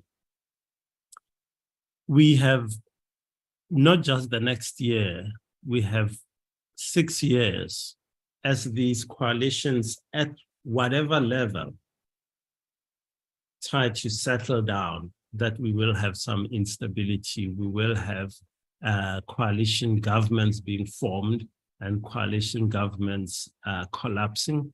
I think Gauteng will be the epicenter of that kind of movement and unsettledness. I think that we all have to prepare ourselves that pretty much what has happened, if you look at the city of, and at Nelson Mandela Bay Metro, where the DA was in power in 2016, with Athol Talib, where it went out of power, the ANC came in, and there's always been this coalition building. We are going to go through that sort of time, and it won't be just for a year, it will be over the 5 years up to the next election in 2029. So I would say, fast bait, coalitions are not easy. On the positive side, I'd like to say many people look at the city of Cape Town and say, oh, look, Jaden Hill Lewis is so settled and is doing this and so forth. Both the provincial and the city of Cape Town coalitions started off very brittle and unstable. You remember when Helen Zille was the mayor of the city of Cape Town, it was a coalition with people like Patricia de Lille and others, and those coalitions kind of matured over time. But these will be new coalitions, and so a period of some instability should be expected over the next 6 years, and so good clothes are needed for this. The key player in our politics will continue to be the EFF and Julius Malema. People say he flip-flops and so forth, but he's playing to his own advantage, and he will extract maximum reward for himself from whatever coalition he does. He'll be the kingmaker. So he could go, and Julius has been in coalitions with the DA and has been in coalitions with the ANC. So this will be the key thing. What works for the EFF? The party will have enough power to make those decisions for itself. That is why the EFF and the deputy president of the ANC are sort of winking at each other and talking to each other because the ANC may need the EFF very strongly. So that coalition looks very possible. Some of the key risks that you may have to look out for, I think keep an eye on the IEC. This is the body that runs our elections. It's key to keep an eye on it, because if we have whatever instability that might be in the system, if we have an independent, trusted IEC, then an election such as the one we're going to have next year will be certified and will be something positive for the country, and we can all accept the results. So if you see problems at IEC, then we do have a problem. The second risk is what happened in July 2021 with the riots. The key thing for me with the riots of 2021 is, why did they happen and why did it take more than 6 days for the authorities to respond? Given that failure to respond, the key question is this. The jobless rate in South Africa continues to be horrendous. We have 64% youth unemployment. That is unemployment for among people between 18 and 32. That was one of the drivers of July 2021. The enmity inside the ANC at the time, it was Jacob Zuma saying, Cyril Ramaphosa is coming after me. At the moment, you have the same Jacob Zuma and Ace Magashule and others saying, oh, Ramaphosa is coming after me. That is not gone. That still persists in South Africa. And so the key question is this. The key question is, how is this going to play out? So I think there is still risk in South Africa of the nature of what we saw in July 2021. I think if you look at what happens in Diepsloot, for example, overnight yesterday, talk of xenophobic attacks, talk of clashes between the police and the communities and so forth. If you have those sorts of things, those are the nodes that lead to the sort of unrest that we saw. So this is something to look out for and for people to think about.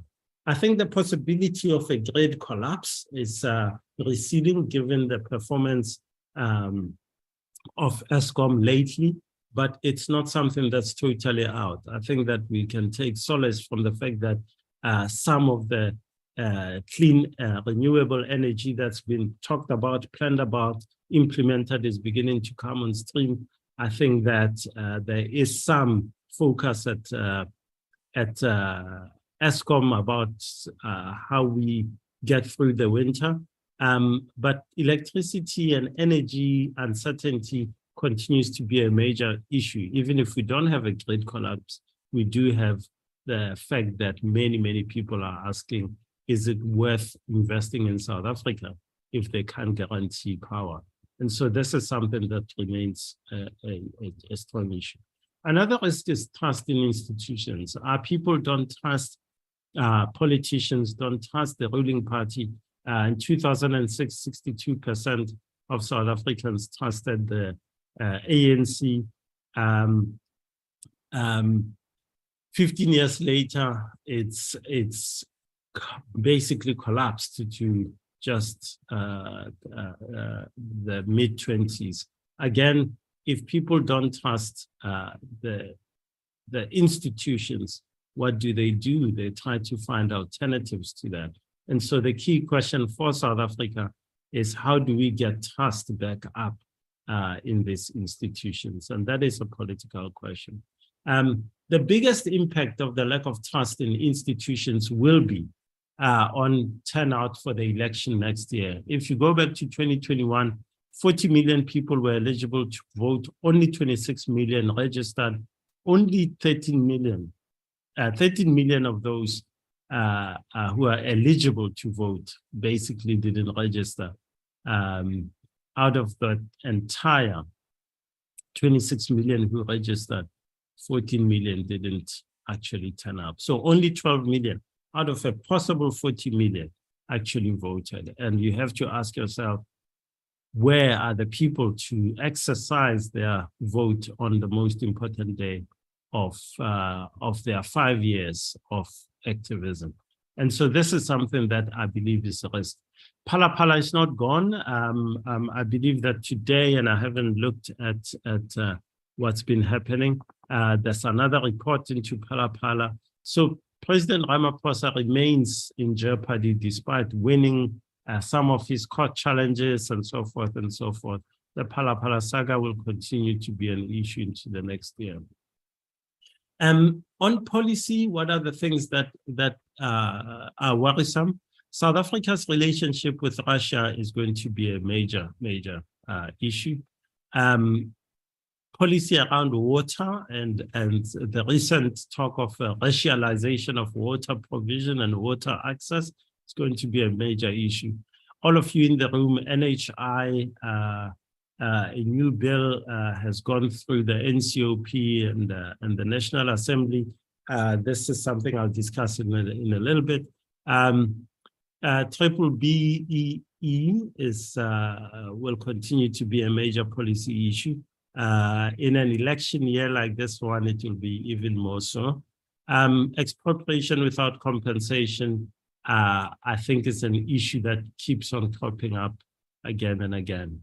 The issue of Russia is not really about whether we are with Russia or not, even though we behave as if we are aligned to Russia. Our behavior has been very suspicious, whether it's the ship in Simonstown or our closeness, it seems, to the Russians in many ways. What our relationship with Russia does is that it makes everyone else that we do business with ask, well, what are you about, and so forth. So the key question is whether South Africa will be kicked out of AGOA. And this is the trade deal in which some of our exports go into the US without having to pay a duty on those goods. And so this is good for business. This is good for us. But the key thing here is that if we are seen to be turning our back on the US, on the West, without thinking about our own self-interest, this leads to a chilling of the relationship towards us. And so people in the UK, EU start saying, well, those guys, you know, should we bind those bonds and so forth and so forth. Sentiment is a major issue. And the sentiment at the moment,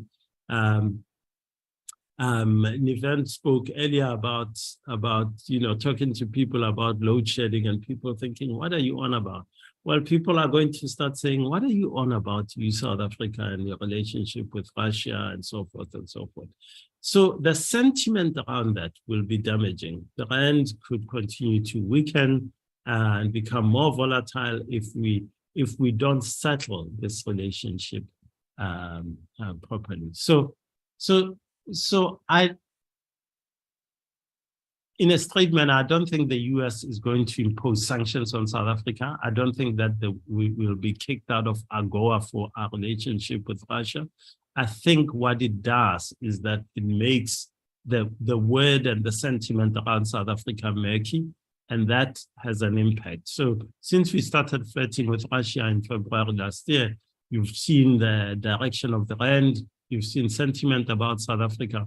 All of it is becoming negative, and this is where the problem lies with where we are. So in terms of general policy, if the ANC wins more than 50% next year, policy will remain pretty much as is under Cyril Ramaphosa. If the ANC goes below 50%, then it has to speak to the DA or speak to the EFF, and that will lead to some dilution of ANC policy. If the opposition wins, then it's a new day and a new path for South Africa in terms of what happens with policy, and we'll all be very busy considering how things will go. But say if it's the DA, you'll know that it will be more business friendly. If it's the EFF, certainly expect a more nationalist, a more state interventionist policy framework and so forth.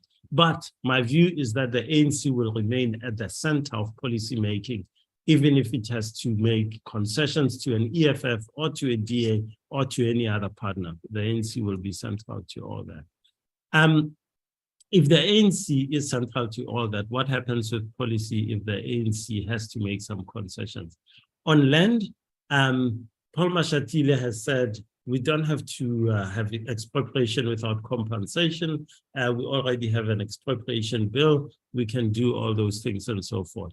I expect that would remain, at least in words, what the ANC stands for, and not become move towards expropriation without compensation as envisaged by the EFF. Things like the state bank, I think they will remain pretty much just talk and no action from the state, because as happens in the ANC, people who are in government, when they have to do these things, they say, no, we don't want to do that. But when they're out of government, they're very happy to talk about starting a state bank. And that's the case with Peter Mboweni. Prescription, many of you in the industry talked about this. Paul Mashatile says it's not viable, you can't do that. And so I don't expect that to happen. Basic income grant, you need a lot of money for that. And Ino Godomana says, that might be nice, you want to do that, but you can't do it when you're in government, because you start looking at the numbers and they don't work. So I don't expect a basic income grant. It might be promised on the election trail, but I don't expect that to come through at all. NHRI is something that many of you are talking about. It was interesting to see a gentleman from Chatham House in the UK coming to South Africa and saying, you guys need to get on with it and do it. The ANC has been talking about an NHI since its conference in 2007 in Polokwane. It still hasn't gone anywhere much, except for the bill that we saw a few weeks ago. My view is that there are going to be so many challenges, constitutional and otherwise, of the current bill that we will not be seeing an NHI anytime soon. It's going to take a long time before we get to it. On that note, I'd like to finish off by just pointing out that the mood is negative in South Africa. The mood is negative among business people in South Africa, and many people are asking what's going on, how do we get out of this? But there are some positives. I think that the judiciary has been strong. I think what we achieved with the Zondo Commission, and I'd like to agree with Chief Justice Zondo when he says parliamentarians need to do something to implement the Zondo Commission. We can say whatever we like. If we don't implement those recommendations, we're going nowhere. And those reports that were released over 6 months by Zondo are testament to that. And I think that's a positive development. We didn't look away, we confronted this. Some people are beginning to appear in court. I'm not saying that this is wholesale, but people implicated in state capture are beginning to appear. And I hope we see more. I was very disappointed, for example, with the Nulani case in the Free State, which looked like it could have been won quite easily. And I'm not sure why the NPA could not put together a strong case for that. But we're beginning to see some of that, and that's positive. Most of you who have to deal with the revenue service will know that under Pravin Gordhan, it was like the second most decorated revenue service in the world. And then it got into Tom Moyane's hands, and it wasn't anymore. But under Edward Kieswetter, it's been turning around, and I'm very happy to see what it's done. And what that says is that it's possible to turn institutions around, and this institution is one of those that I believe is beginning to turn around. In fact, has turned around and just needs to really become at the top of its game. And so I'm very positive and stoked about this one. We had a cabinet reshuffle recently, and I know people criticized President Ramaphosa for it. I criticized him myself for it. But the key thing is this: he appointed that cabinet himself, and so I can criticize him for it. Not like the days of Des Van Rooyen, when the Gupta family appointed our cabinet for us and we didn't elect them. It's positive. We just need to make sure we get them to come and stand trial in South Africa. Ace Magashule is out of the ANC and is facing trial. This means that political bigwigs who think that they can operate with impunity will continue to face the law. And I think that is a powerful, powerful thing. Even when people say, no, you can't arrest a former president or a former this and so forth, you can. And we continue to try to bring them to justice, to bring them to court so that they can prove their innocence. So I think there are some positives out there. There are not many, but there are some positives. And I think we can be proud of some of those positives. I think the key thing, this is a picture from a recent meeting with business leaders and President Ramaphosa. It was on June 8th, I think it was. And for me, the key thing is this: people like yourselves, organizations like yourself, SAUMA and others, so long as you have concerns and can continue to speak to power, to speak to government and say, this is what needs to be done. This meeting addressed key things, logistics, the fact that our ports are collapsing and so forth. It addressed the energy situation and Eskom's problems. And it addressed the issue of crime, which many of us have been going on about for 20 years, and it just seems to be getting worse. And it's a start. And I think when you have this kind of continued dialogue and engagement, I think this is very, very powerful. So personally, I think this is it's a huge positive, and I hope that it continues and these conversations continue, because if government and labor and business are talking to each other, I think there can be forward movement. Finally, I'd just like to say, we don't talk about this enough, but South Africa has amazing people. people who've gone through a lot. But the key thing is that South Africa's people want a prosperous country. They want jobs for their children. They want education for their children. When July 2021, which I know many of you in the room were hugely concerned about, just at industry level and at the personal level, it was ordinary South Africans who said, this is my mother who has to get her pension at Maponya Mall. Why should people burn it down? Where will my mother pick up her pension? And so they protected Maponya Mall and other places. And that's how we stopped that. It wasn't the police. It was ordinary South Africans coming together saying, this far and no more. And I think South Africans still believe in this country, believe in what can be achieved and want to achieve that. So I think when you look at this picture of a burning building in eThekwini in Durban, and this burning building, people can come out the door, and people say to those waiting on the ground, those people on the first floor say, I'm going to throw this baby down, please catch them. I think South Africans still want to do this. This picture for me says, we still have a country where there is an ethical, moral center that wants us to do well, where we can do well. And so when I look at many of the challenges we face, the leadership problems, the infrastructure problems, the policy problems, the political problems, I find that South Africans do better than those of us who dabble in politics. So I still believe that this is the South Africa we want. This is the South Africa that I want to project. And I think this is the South Africa that can still turn around. So even if the politics are hard and tough, I think this is the South Africa that can turn all that around. I'm going to stop there and thank you for listening to me. Thank you.